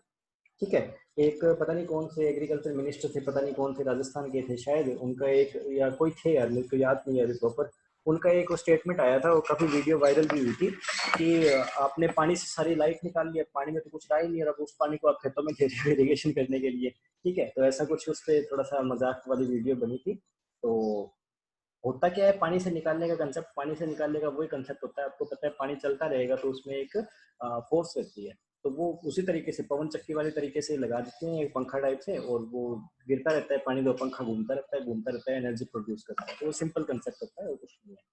तो बायोगैस एनर्जी के बारे में आपने पढ़ा ही होगा बचपन के दिनों में, पवन चक्की के बारे में पढ़ा होगा, तो इसमें कुछ ऐसा है नहीं जिसके बारे में अपन बहुत तरह डिस्कस करें। रिन्यूएबल एनर्जी जो है वो लाइटिंग के काम में आ सकती है, जैसे कि मैंने अभी आपको बताया, मैं जिस लाइट में बैठा हूँ वो रिन्यूएबल एनर्जी की लाइट है।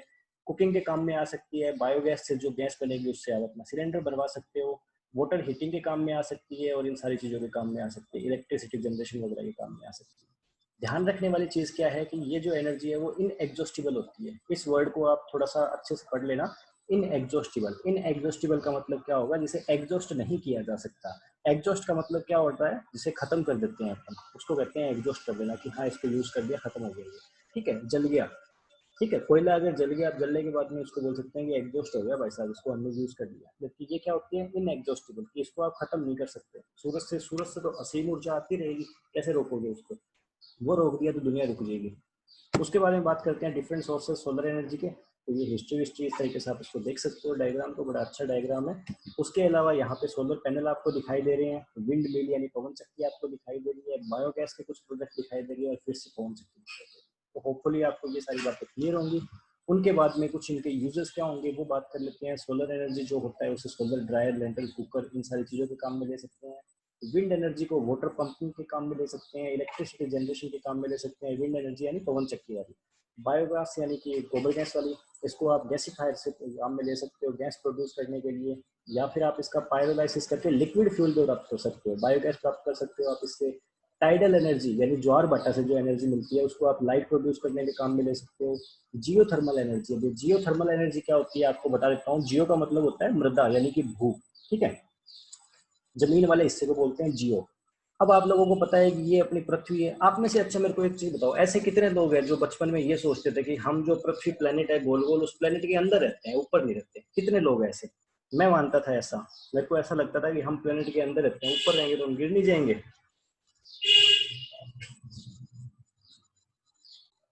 मेरे को जान के हंसी, हंसी नहीं खुशी हो रही है कि और भी कुछ सदस्य थे जो ऐसा मानते थे कि हम भी पृथ्वी के अंदर रहते हैं। ठीक है, मैं मानता था सही में, मेरे को नहीं पता था कि हम ऊपर रहते हैं। अब समझना इस चीज को। हाँ, एक विनोद था, विनोद भी पृथ्वी के अंदर रहता है ये मानता था। ठीक है, तो खुश हो गए ना विनोद का नाम लेते ही। हाँ जी। अब देखो कि ये जो अपनी अर्थ होगी, मान लो अपन तो अर्थ के ऊपरी सरफेस पे रह रहे हैं, विनोद पे रहते हैं मतलब अपन ना। उसके बाद में क्या हो गया कि अर्थ के अंदर जैसे जैसे जाया जाएगा तो ये ऊपर मिट्टी होगी, मिट्टी के नीचे अगर देखा जाएगा तो अर्थ के बिल्कुल सेंटर में क्या रहता है, बिल्कुल सेंटर में रहता है मैग्मा। आपने सोइल साइंस में मेरे से पढ़ा है कि अर्थ के सेंटर में मैग्मा रहता है, यानी कि एक तरीके से गर्मा गर्म उबलता हुआ पदार्थ। तो ऑब्वियस है, जैसे जैसे भूगर्भ में चले जाएंगे अपन, जैसे जैसे पृथ्वी में नीचे की तरफ चले जाएंगे, वहां पे क्या होगी, हीट होगी, गर्मी होगी ना। तो बस वही है कि पृथ्वी में इस तरीके से इन्होंने पाइपलाइन से बिछा दी, वहां से नीचे से जो गर्मी होगी वो गर्मी ऊपर की तरफ आएगी, और उस गर्मी से क्या कर लेते हैं वो हीट और इलेक्ट्रिसिटी प्रोडक्शन का काम कर लेते हैं। आपको उतना डिटेल में जानने की जरूरी नहीं है इस चीज को, लेकिन कंसेप्ट मैंने इसका हल्का सा आपको आइडिया दे दिया कि इस तरीके से भी एनर्जी डेवलप की जा सकती है। अब ये सारे के सारे जो सोर्सेज है वो रिन्यूएबल सोर्सेज है, पेट्रोल और डीजल खत्म हो सकते हैं भाई साहब। ठीक है, इन दिनों में तो लोग ये भी सोच रहे हैं इलेक्ट्रिक व्हीकल्स की तरफ इसलिए दौड़ रहे हैं लोग, क्योंकि उनको यूँ लगने लगा है कि पेट्रोल और डीजल जो है उनके स्रोत खत्म हो सकते हैं, और बाद में अपन बिना पेट्रोल डीजल के करेंगे क्या। ओके, अब सोचो कोई मेरे जैसा नई नई कार खरीद के लेके आए और उसको पता लगे पेट्रोल ही खत्म हो गया दुनिया में, फिर क्या होगा उसका, बुरा होगा ना उसके साथ। अब देखो इनके बारे में बात करते हैं, इनके मेरिट्स और डीमेरिट्स के बारे में, यानी कि इनके घाटे और फायदे के बारे में। सबसे पहले ह्यूमन पावर के बारे में बात कर लेते हैं। ह्यूमन पावर के फायदे क्या है, उसकी मेरिट्स क्या है, इजिली अवेलेबल यानी आसानी से उपलब्ध हो जाते हैं। अब ये मत बोल देना कि सर हमारे तो लेबर नहीं मिलते आसानी से, ठीक है, मिल जाते हैं। इंडिया में देखो, इंडिया की पॉपुलेशन जितनी है उस पॉपुलेशन का 58% एग्रीकल्चर डिपेंडेड है। ठीक है, आपके खेत में लेबर नहीं मिल रहे तो वो कहीं तो जा रहे हैं ना। ठीक है, उनको तो आसानी से मिल गए। आप पैसे नहीं देते होगे टाइम से, आपको पैसे का व्यवहार अच्छा नहीं होगा, इसलिए आपके पास नहीं आ रहे होंगे। उसके बाद में देखो क्या बोला गया, use for all type of work. अब कोई मर्जी काम करवा लो, लेबर से कोई भी काम करवा लो, उसको हार्वेस्टिंग बोलोगे हार्वेस्टिंग कर देगा, सोविंग बोलोगे सोविंग कर देगा, इरिगेशन बोलोगे इरिगेशन कर देगा, जो मर्जी काम करवा लो कर देगा। तो ये तो दो तो फायदे हो गए आदमी से काम करवाने के। अब घाटे क्या क्या है उनके बारे में बात कर लेते हैं। घाटे के बारे में देखेंगे तो ये कॉस्टियल पावर है सबसे। ठीक है, यानी कि आदमी से काम करवाएंगे तो महंगा पड़ेगा आप अपने को। अब आप कहोगे सर महंगा कैसे पड़ेगा, आदमी तो कितने लेगा, लेबर चार्जेस तो ये 300 350 के आसपास होंगे। ठीक है, या फिर 400 कर दो, लेकिन ट्रैक्टर लेकर के आऊंगा वो तो 1000 रुपया मांगेगा मेरे से। तो ये चीज भी तो सोचो ना, आप लेबर लेकर के आओगे 350 के अंदर और ट्रैक्टर लेकर के आओगे 1000 के अंदर, लेबर आपको 3-4 दिन तक लेकर के आना पड़ेगा और ट्रैक्टर 1 घंटे में उतना काम कर देगा। बात समझ में आएगी नहीं आई, समझना इस चीज को, कि अगर दिमाग में सोचो कि आपके खेत है और आप खेत में एक तो लेबर से हार्वेस्टिंग करवा रहे हो बीट की, ठीक है, हाथ से कटाई करवा रहे हो। अभी कोरोना में दिक्कत हो गई थी ना, कंबाइन नहीं आ रही थी, कंबाइन नहीं आ रही थी उस टाइम, कितना बड़ा बवाल हो गया था। लेबर तो उस टाइम भी थी, उनसे हाथ से करवा लेते कटाई। लेकिन वो ये कि लेबर से अगर आप करवाओगे तो ये 300 300 3-4 बार दोगे ना, इतने में आपका ज्यादा महंगा ही पड़ेगा वो। तो ये क्या होगी, कॉस्टलीस्ट पावर होगी। उसके अलावा आप लोगों को एडिशनल खर्चे पता होते हैं, लेबर को खाना भी खिलाना होता है, लेबर को चाय भी देनी होती है दिन में 2-3, और एक वो देना होता है ना वो देसाई वाला ठीक है, तो वो भी चीज़, उनके अलावा भी कुछ एक आधी और इनकी रिक्वायरमेंट्स लगती है, तो वो सारी चीज़ें इनकी डीमेरिट्स में चलेगी। सारा खर्चा आप जोड़ोगे तो एक कॉस्टलीस्ट पड़ेगा, महंगा पड़ेगा आपको। उसके अलावा इनकी एफिशिएंसी लो होती है, आपको पता है एक मशीन जितना काम कर पाएगी और लेबर कर पाएगा, हाथ से करेंगे तो धीरे धीरे काम होगा, तो एफिशिएंसी इनकी कम होती है। इनको फुल मेंटेनेंस की जरूरत होगी जब ये काम में नहीं आएंगे। फॉर एग्जाम्पल इस चीज को समझना कि अगर आप पर डे पे लेबर लेकर के आ रहे हो तो ठीक है, लेकिन अगर आपने परमानेंट रख लिया तो परमानेंट लेबर में जब सीजन है उस टाइम तो उस लेबर की रेल बनी रहेगी, लेकिन जब सीजन नहीं है उस टाइम आपको फ्री में सैलरी देनी पड़ेगी। तो ये भी इनका एक नुकसान है। उनके अलावा बात करते हैं affected by weather condition and season. अब ये भी हो सकता है कि आपके बिल्कुल पीक सीजन हो, जैसे मान लो दिसंबर का महीना है और आपने कहना है कि भैया सीएरा स्टेज है, मेरे को पानी लगाना ही लगाना है, वीट पे कोई रोक नहीं सकता, पानी नहीं लगाया मेरी फसल खराब हो जाएगी, और आप डिपेंडेड हो अपने लेबर पर, वो लेबर कहते कि साहब बुखार होगी, अब आपका क्या होगा। ठीक है, समझ रहे हो ना इस चीज को। तो वेदर कंडीशन से वो बीमार बीमार भी हो सकता है, उन चीजों से प्रभावित होता है, तो ये सारे नुकसान होते हैं किसके, ह्यूमन पावर के। इंपॉर्टेंट चीजें हैं ये जो टेबल्स है वो इंपॉर्टेंट है, एग्जाम में डायरेक्ट क्वेश्चन आने के चांसेस है इनमें से। उनके बाद में बात करते हैं अपन एनिमल पावर के नुकसान और फायदों के बारे में। तो फायदों के बारे में एनिमल पावर की बात करेंगे तो ये इजीली अवेलेबल रहते हैं, आसानी से मिल जाते हैं ये, सभी प्रकार के काम करवा सकते हो इनसे। इनकी इनिशियल इन्वेस्टमेंट है जो थोड़ी है, अगर आप ट्रैक्टर खरीदने जाओगे और बैल खरीदने जाओगे तो बैल आपको सस्ते मिल जाएंगे, ट्रैक्टर महंगा मिलेगा। यानी शुरुआत के अंदर आपको जो पैसा डालना पड़ेगा वो आपको थोड़ा डालना पड़ेगा। उसके बाद में बात करते हैं कि ये क्या काम करेंगे, इसके साथ साथ एडिशनल फायदा है इनका ये कि ये जो होंगे वो मैन्योर, खेत के लिए खाद उपलब्ध करवाते हैं, इनका जो गोबर होगा वो खेत के लिए खाद के रूप में काम में ले दिया जाएगा, तो वो भी तो एक फायदा है ना। उसके अलावा ये क्या करेंगे, ये जो खेत में उत्पादित चीजें होंगी उन्हीं पे जीवन यापन कर लेंगे। अब आपने वीट लगाया, वीट से तूड़ी होगी, तूड़ी डाल दो उसको, ठीक है, ग्वार लगाया उससे लीरा हो गया, लीरा डाल दो उसको, ठीक है। तो वो चीजें हैं, खेत में लगा लिया आपने, खेत में चारा लगा लिया, तो खेत में जो भी आप चीजें उत्पन्न करोगे उनसे इनका गुजारा हो जाएगा। ठीक है, तो ये इनके फायदे रहते हैं। नुकसान होते हैं इनके, डेफिनेटली हर चीज के फायदे होते हैं, हर चीज के नुकसान होते हैं। पूरी दुनिया में कोई चीज नहीं है जो 100% परफेक्ट है, कुछ भी परफेक्ट नहीं है, हर चीज इम्परफेक्ट है, लाइक योर इम्परफेक्टनेस। डीमेरिट्स के बारे में बात करेंगे तो ये एफिशिएंट नहीं होते, हमको पता है ये चीज, धीरे धीरे काम करेंगे। ठीक है, सीजन और वेदर कंडीशन से ये भी प्रभावित होंगे, ये बहुत ज्यादा स्ट्रेस काम नहीं कर सकते, फुल मेंटेनेंस की जरूरत पड़ेगी इनको, जब इनको काम में नहीं ले रहे हैं उस टाइम भी। ऐसा नहीं होगा कि इनको उस टाइम कहते हैं कि अभी आपकी जरूरत नहीं है, आप बीमार हो गए हो तो रहो बीमार, हमको कोई फर्क नहीं पड़ता। नहीं, ये अनहेल्थी और डर्टी एटमोस्फेयर क्रिएट कर देते हैं रेजिडेंस के पास में। जैसे आपका घर है और आपने घर के बाहर ला करके खड़ा कर दिया बैल, तो वो तो भैया वहाँ पे गोबर भी करेगा और वहाँ पे यूरिन भी एक्सेप्ट करेगा। तो इन सारी चीज़ों की वजह से थोड़ा सा क्या हो जाएगा, अनहेल्थी या फिर गंदा एटमोस्फेयर क्रिएट हो जाता है घर के पास में, और उनके अलावा काम करने में बहुत स्लो होते हैं। ठीक है, तो ये इनके नुकसान रहते हैं। उनके बाद में बात करते हैं मैकेनिकल एनर्जी के घाटे फायदे के बारे में। फायदे देखते हैं मशीनी ऊर्जा के, काम करने में एफिशिएंट है, स्पीड से काम करेगा, वेदर से प्रभावित नहीं होता, सर्दी नहीं है, बुखार नहीं हो रही इसके। उसके अलावा चीपर फॉर्म ऑफ पावर है, ठीक है, यानी कि पावर की चीप फॉर्म है ये। उसके अलावा इसको कम स्पेस की रिक्वायरमेंट होती है, थोड़ी सी जगह वहाँ पे लाके खड़ा कर दिया, ये नहीं कहेगा कि मेरे को घूमने के लिए भी जगह चाहिए थोड़ी सी।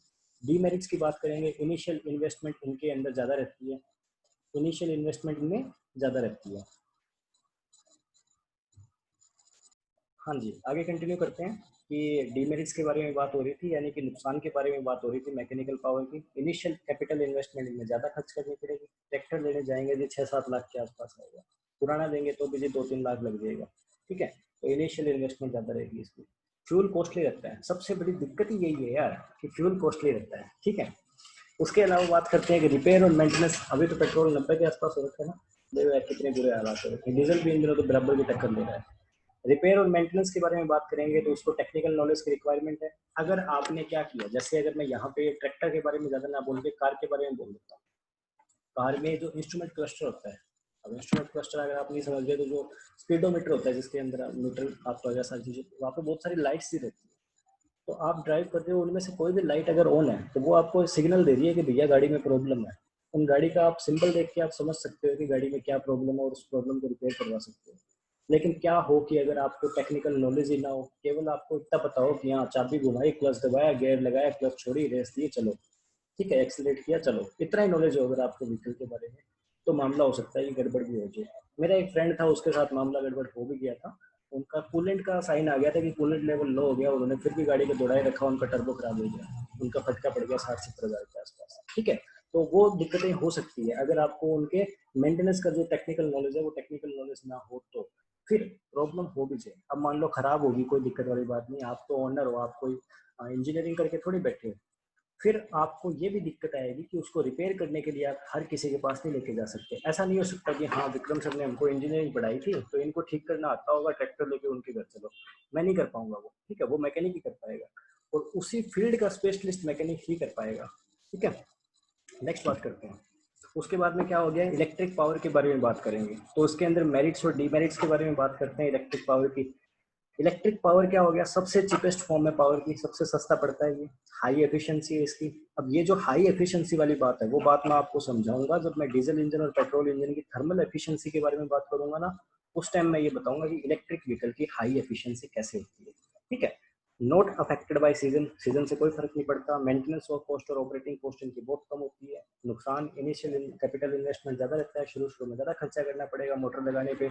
उनके अलावा टेक्निकल नॉलेज चाहिए इसके अंदर, और अगर ये क्या करेंगे, लापरवाही से इनको हम काम में लेंगे तो ये बहुत बड़ा खतरा बन सकती है। और खतरा क्या है, वही खतरा है जो मैंने आपको थोड़ी देर पहले फनी वे में रतन टाटा वाला बताया था कि भैया ये इलेक्ट्रिक है, शॉक देती है। ठीक है, तो अगर आपने इलेक्ट्रिक मोटर वोटर इंस्टॉल करवा ली खेत के अंदर, सारा कर दिया इस तरीके का सिस्टम, और उसके बाद में आप उनके साथ में पंगे ले रहे हो इलेक्ट्रिक वायर्स के साथ में, तो ये जान का खतरा भी दे सकती है। ठीक है, तो ये सारी इनकी वो थी। अब उसके बारे में बात करते हैं, फार्म मैकेनाइजेशन के बेनिफिट्स क्या क्या रहते हैं, फायदे क्या क्या रहते हैं।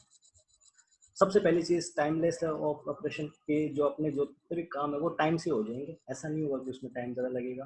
प्रीशियस ऑफ ऑपरेशन, यानी कि ऑपरेशन हमारी क्या हो जाएंगे, बेहतरीन तरीके से हो जाएंगे। एक मनुष्य कोई काम करेगा और एक मशीन कोई काम करेगा तो मशीन उसे बहुत सुंदर तरीके से करेगा। ठीक है, इंप्रूवमेंट ऑफ वर्क इन्वायरमेंट, कि जो काम करने का इन्वायरमेंट होगा वो काफ़ी इंप्रूव हो जाएगा। उसके अलावा सेफ्टी इनहेंस हो जाएगी। जो लेबर की जो इन दिनों के अंदर ट्रेगरी के अंदर रिडक्शन हो रही है, यानी कार्य क्षमता, उनको बहुत बहुत ज़्यादा मेहनत करनी पड़ रही है, तो उसके अंदर भी थोड़ा कमी आ जाएगी।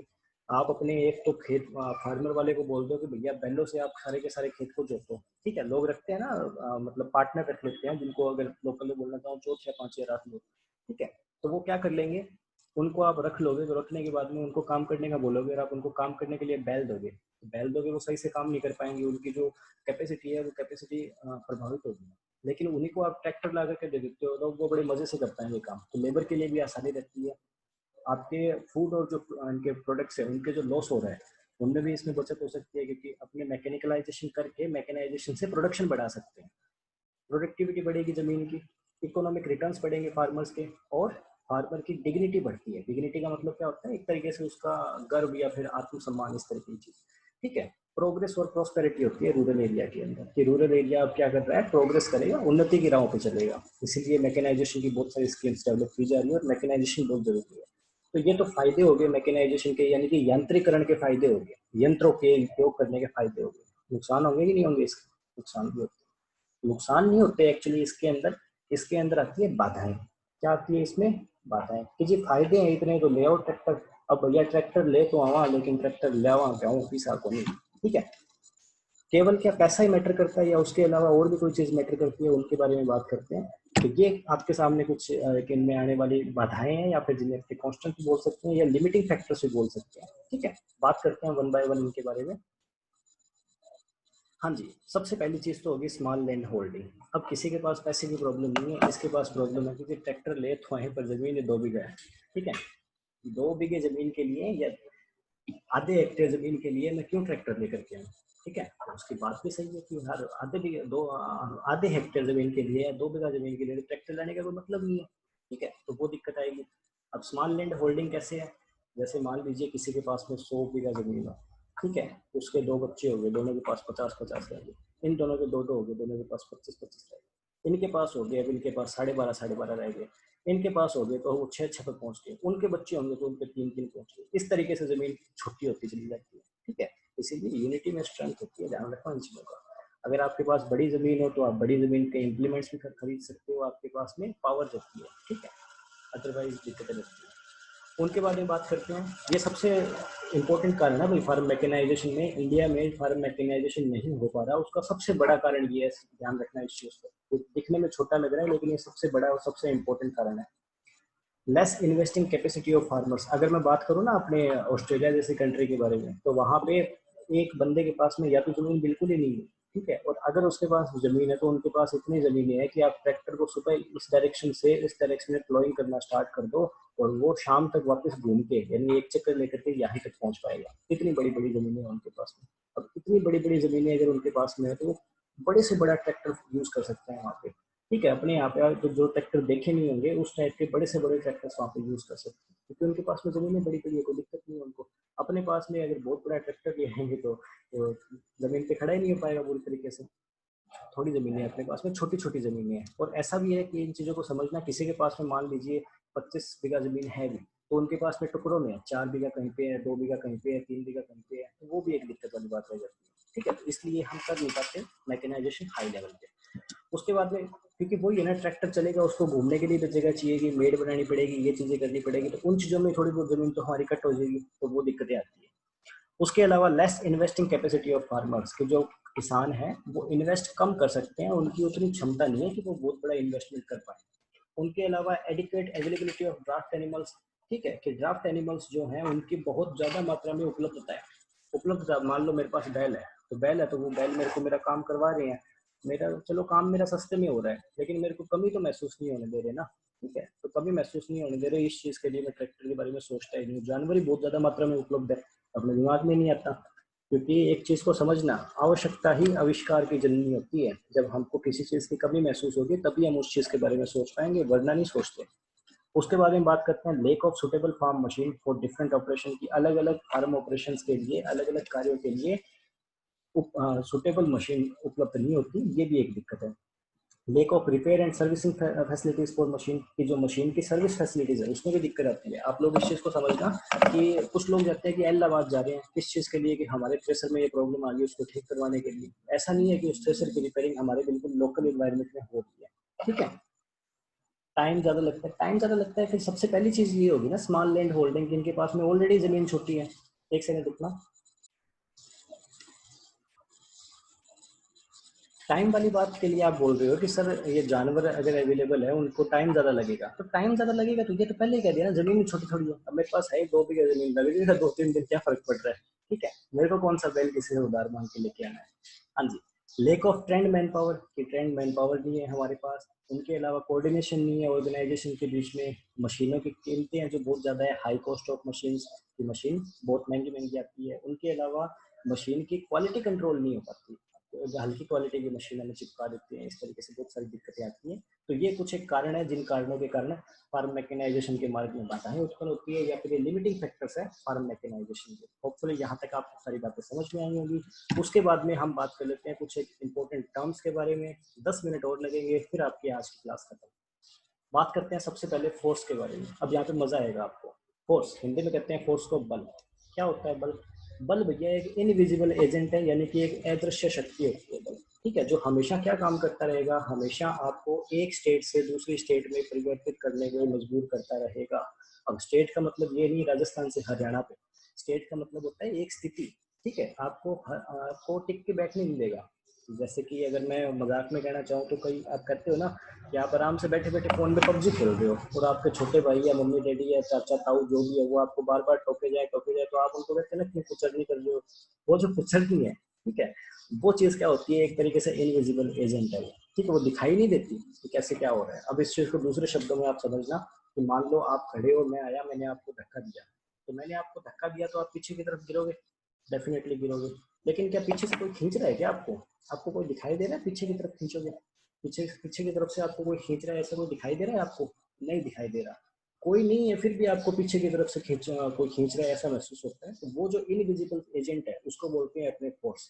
एक चीज जो हमेशा क्या कोशिश करेगा कि आप एक स्टेट में ना रहो, आप हिलते डुलते रहो। ठीक है, आपको टिक के नहीं बैठने देगा फोर्स कभी भी, बस फोर्स का काम यही है। उसके बाद में बात करते हैं अपने unit for force in SI system is Newton. तो फोर्स की अगर नापना चाहेंगे तो एसआई सिस्टम में इसकी यूनिट न्यूटन है, और एमकेएस सिस्टम में ये आपकी इसकी यूनिट होती है। अब उसके बाद में बात करते हैं वर्क के बारे में। वर्क क्या होता है? हिंदी में वर्क को कहते हैं कार्य। कार्य के बारे में बात करेंगे तो हमने फोर्स तो समझ लिया। अब देखो कार्य क्या है, कि when a force is applied, कि जब बल लगाया जाता है, ठीक है, टू द बॉडी, जब किसी निकाय पर, बॉडी को हिंदी में कहते हैं निकाय, कि जब किसी निकाय पर बल लगाया जाता है, it moves in the direction of the applied force, तो बल के लगाए जाने की दिशा में गति करती है। ठीक है, जैसे मैंने आपको धक्का दिया आगे की तरफ, आप कहाँ जाकर के गिरोगे?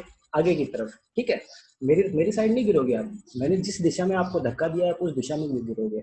मैंने आपको धक्का दिया, मैंने आप पे फोर्स लगाया। ठीक है, मैंने आप पे फोर्स लगाया। अब आप पीछे की तरफ गिर रहे हो, तो आप पीछे की तरफ गिर गए, उसको बोलेंगे कि हाँ भी काम हो गया। बात समझ में आई ना? जैसे कई मूवीज में देखते हैं किसी को सुपारी देते हैं, सुपारी बबलू सुपारी नहीं, वो कॉन्ट्रैक्ट देते हैं किसी को मारने का, वो उसको मार देते हैं, मारने के बाद में बोलते हैं काम हो गया। तो उसी तरीके से मैंने मान लो सुपारी दे दी किसी को कि उस बच्चे को जाके गिरा के आओ, तो उसने धक्का दिया, और धक्का देने के बाद में फोर्स लगाया, फोर्स लगाने के बाद में अगर आप गिर गए तो हम बोल देंगे काम हो गया, यानी वर्क इज डन। बात समझ में आई कि नहीं आई? यहाँ पे फिर से इस चीज को पढ़ते हैं, आपको समझ में आ जाएगा।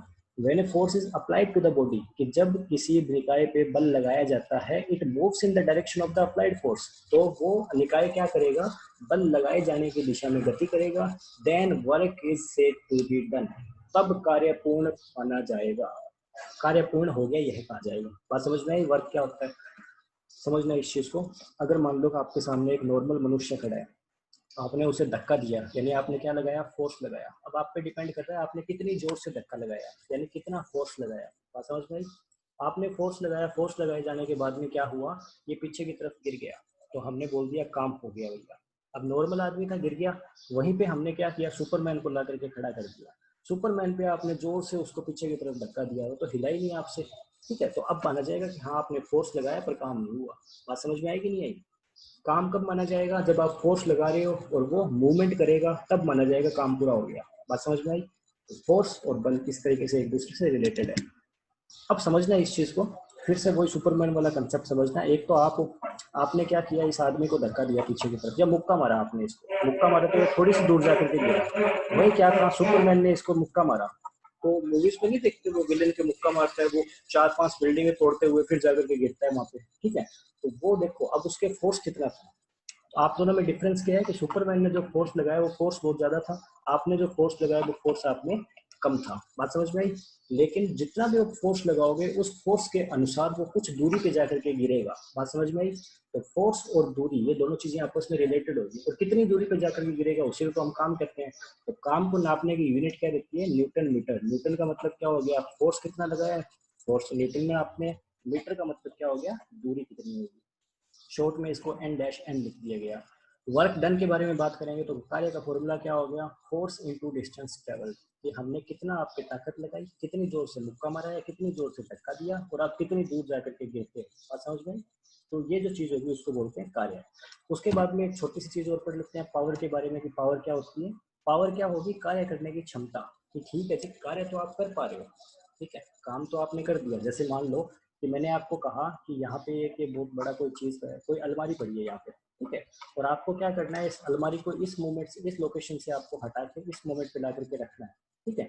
दो कंडीशन है, अगर आपने फोर्स बहुत ज्यादा लगाया, आपने बहुत ज्यादा फोर्स लगाया और कंटिन्यू आप फोर्स लगाते रहे, आपने पहली बार फोर्स लगाया, थोड़ी सी आगे सरकी, फिर थोड़ी आगे सरकी, फिर थोड़ी आगे सरकी, फिर थोड़ी आगे सरकी, फिर थोड़ी आगे सरकी, तो आपको यहाँ से सरका, यहाँ तक सरकाने में कितना टाइम लगा। अगर ऑब्वियस आपको टाइम कम लगा तो आपने क्या कर दिया, ज्यादा पावर यूज की है। अगर आपको टाइम ज्यादा लग रहा है तो आपकी पावर कम है। तो वही चीज है कि आपको कितना टाइम लग रहा है। पहले हमने केवल फोर्स के बारे में बात करी, फिर हमने वर्क के बारे में बात करी, वर्क के बारे में जब बात करी तो दूरी भी ऐड होगी, ठीक है। और तीसरी चीज जब हम अब पावर के बारे में बात करें तो टाइम और ऐड हो गया। तो यहाँ पे तीन चीजें होगी, rate of doing work is equal to क्या हो गया, वर्क डन बाय टाइम। और वर्क के बारे में बात करेंगे तो वर्क क्या होता है, फोर्स इनटू डिस्टेंस ट्रेवल। और टाइम के बारे में बात करेंगे, टाइम ये हो गया। यानी आपके सामने पावर क्या रह गया, वर्क के जो था वो था, फोर्स से आया न्यूटन, डिस्टेंस से आया मीटर, और टाइम से आया मिनट या सेकंड या वोटेवर जो भी आप लेना चाहोगे, ठीक है। तो इसकी यूनिट क्या रहेगी, न्यूटन मीटर पर सेकंड। ये -1 का मतलब होता है कि ये बटा में, ठीक है, या फिर हम इसको वोट भी कह सकते हैं। एनर्जी के बारे में बात करेंगे, शक्ति। तो किसी काम को करने की कैपेसिटी आपकी कितनी है, क्षमता कितनी है उस काम को करने की आपकी, उस चीज को कहते हैं एनर्जी, ठीक है। जैसे आपका फोन 100% चार्ज है तो आपका फोन चल सकता है एक दिन तक आराम से, लेकिन आपका फोन क्या है, 50% चार्ज है तो वो आधे दिन ही चल पाएगा, उसकी कैपेसिटी आधे दिन चलने की है, तो उस चीज को कहते हैं एनर्जी। एनर्जी को अगर सिंपल समझना चाहो तो यूँ समझ सकते हो कि भाई साहब खाली पेट वजन नहीं होते, आप कुछ खिलाओगे, जितना खिलाओगे उससे जितनी एनर्जी आएगी उस एनर्जी के अनुसार ही काम कर पाएंगे, खाली पेट वजन नहीं कर पाएंगे। तो यूनिट क्या होगी इसकी, एनर्जी की यूनिट जूल हो सकती है, कैलोरीज हो सकती है, किलोवाट हो सकती है, या हॉर्स पावर हो सकती है। अब हॉर्स पावर के बारे में बात कर लेते हैं कि एक हॉर्स पावर होता कितना है। अब मैंने आपको सिंपली तो बोल दिया, हॉर्स पावर क्या होता है कि एक घोड़ा जितना काम कर पा रहा है उस चीज को कहते हैं हॉर्स पावर। आपको ये बात आगे समझ में, हाँ जी, एक घोड़ा जितना काम कर पा रहा है उस चीज को कहते हैं हॉर्स पावर। लेकिन what is horse power, exactly क्या है हॉर्स पावर, मेरे को नहीं समझ आया घोड़ा कितना काम कर पाता है, मुझे क्या पता घोड़ा कितना काम कर पाता है। तो यहाँ पे सबसे पहली चीज तो पावर के बारे में बात हो रही है, तो ऑब्वियस है इसमें तीन बातें होंगी। तीन बातें कौन कौन सी होगी, पहली बात होगी इसके अंदर कितना फोर्स लगाया, कितनी दूरी पे गया, कितने टाइम में गया, तीन बातें होंगी। कितना फोर्स लगाया, कितनी दूरी तक ट्रेवल किया, और कितने टाइम में गया। क्योंकि हॉर्स पावर है तो ऑब्वियस है पावर वाली बातें होंगी। पावर में क्या था, रेट ऑफ डूइंग वर्क, कितने कार्य करने की क्षमता, वो दक्षता है, या फिर कितने कार्य करने की दर है। रेट को कहते हैं दर, कार्य करने की दर को शक्ति कहते हैं, ठीक है। हॉर्स पावर में बात करेंगे तो ये क्या हो गया कि एक बंदा या एक कोई भी पर्टिकुलर चीज है, मेरे को मतलब नहीं है वो मशीन हो, वो आपके एनिमल हो, वो ह्यूमन हो, या कोई भी हो, कोई भी एक्स वाई जेड कितना काम कर सके जिसको मैं एक हॉर्स पावर बोलूँ, तो उसको मैं बोलूंगा कि 75 किलोग्राम फोर्स लगाए वो एक डिस्टेंस तक। कितनी डिस्टेंस, 75 किलोग्राम फोर्स को या 75 किलोग्राम का मटेरियल जो होगा वो 1 मीटर दूर तक चला जाए 1 सेकंड में। बात समझ में आई ना। एक हॉर्स पावर किसी बोलूंगा, सामने एक 75 किलो का बंदा खड़ा है, उस 75 किलो बंदे को मैंने किसी पर्टिकुलर फोर्स से, अब वो कितनी फोर्स है वो मुझे नहीं पता, किसी पर्टिकुलर फोर्स से मैंने उसको मुक्का ठोका, वो 1 मीटर दूर जाकर के गिरा और 1 सेकंड में ये सारा काम हो गया, उसको मैं बोलूंगा एक हॉर्स पावर। बात समझ में आई कि नहीं आई। 75 किलोग्राम फोर्स, 1 मीटर, 1 सेकंड, उसको एक हॉर्स पावर बोला जाता है। अब आप उसके अकॉर्डिंग देख लो कि आप में कितनी शक्ति होती है। ह्यूमन में होती है 0.1 हॉर्स पावर की शक्ति। बात समझ में आई। उसके बाद में यहाँ पे कुछ कन्वर्जन फैक्टर्स हैं, आप इनको पढ़ लेना, आपके लिए ये सारे के सारे। 1 horse power is equal to 746 watt के इक्वल रहता है, या 0.746 किलो वोट के इक्वल रहता है। किलो का मतलब होता है 1000, ठीक है। तो इसको 1000 से भाग दे दिया तो ये यूनिट आपके सामने आ गई, वोट को किलो वोट में चेंज करने वाली। एक वोट 1 जूल पर सेकंड के बराबर होता है। 1 जूल की वैल्यू ये है। 1 कैलोरी 4.4 जूल के बराबर रहती है। 1 किलोग्राम को 9.1 न्यूटन बोलते हैं। जो फिजिक्स से बिलोंग करते हैं उन्होंने ये चीज़ें पढ़ रखी होंगी ऑलरेडी। 1 न्यूटन मीटर को 1 जूल कहते हैं और ये सारी बातें होती हैं। उनके अलावा कुछ और यूनिट्स हैं, आप इनको भी कंसिडर कर सकते हो। ये वाली जो कन्वर्जन फैक्टर्स है इनको तो आप याद कर लेना, ठीक है, लेकिन इन वालों को भी आप देखना चाहो तो देख सकते हो। इंपॉर्टेंट तो ये भी है, जैसे यहाँ पे वही है कि 1 किलोग्राम पर सेंटीमीटर स्क्वायर है तो वो 9.8 इंटू 10⁴ न्यूटन पर मीटर स्क्वायर के इक्वल हो गया, या फिर 98 पास्कल के इक्वल हो गया, ठीक है। तो इन सारी कन्वर्जन फैक्टर्स को आप पढ़ना चाहो यहाँ से पढ़ सकते हो, यानी एक को दूसरे में परिवर्तित करना। कन्वर्जन फैक्टर क्या होते हैं मैं समझा देता हूँ सिंपली। मैं बोल देता हूँ भाई साहब 1 किलो, मैं बोल देता हूँ भाई साहब 1000 ग्राम, दोनों में कोई डिफरेंस है क्या? कोई डिफरेंस नहीं है, लेकिन ये तो मैं किलो में बोल रहा हूँ, ये मैं ग्राम में बोल रहा हूँ ना, समझ में आई? तो उस चीज़ को हम क्या बोलते हैं? Conversion factor. इनकी यूनिट कन्वर्ट कर दो। जैसे यहाँ पे सेम पावर के बारे में बात करें तो अगर मैं बोलूँगा 1 हॉर्स पावर बोल दिया तो 1 हॉर्स पावर किसके बराबर होगा? 746 वोट के बराबर होगा। अब मेरे को कोई आकर के यूँ बोल दे 746 का आधा कितना हो जाएगा, तो इसका आधा 700 का आधा 350, 46 का आधा 20 और 6 का आधा 3, कितना हो गया? 3 7 373। अगर मेरे को कोई आकर के बोले कि 373 वोट एनर्जी है, 377 वोट पावर है, तो मैं बोल दूंगा यार मेरे को ऐसा मत बोल, वाट वोट मेरे को समझ में नहीं आती, मेरे को तो यूँ बोल दे आधा हॉर्स पावर है। बात समझ में आई ना? तो वो कन्वर्जिंग फैक्टर है एक तरीके से, आप किसको किस में कन्वर्ट करना चाहो। एग्जाम में एक आधे नंबर में क्वेश्चन आने की प्रोबेबिलिटी इनकी भी रहती है। तो होपफुली आपको समझ में आया होगा सारा का सारा लेक्चर। एक बार से फटाफट फीडबैक दे दो, आज का लेक्चर आपका कंप्लीट होता है।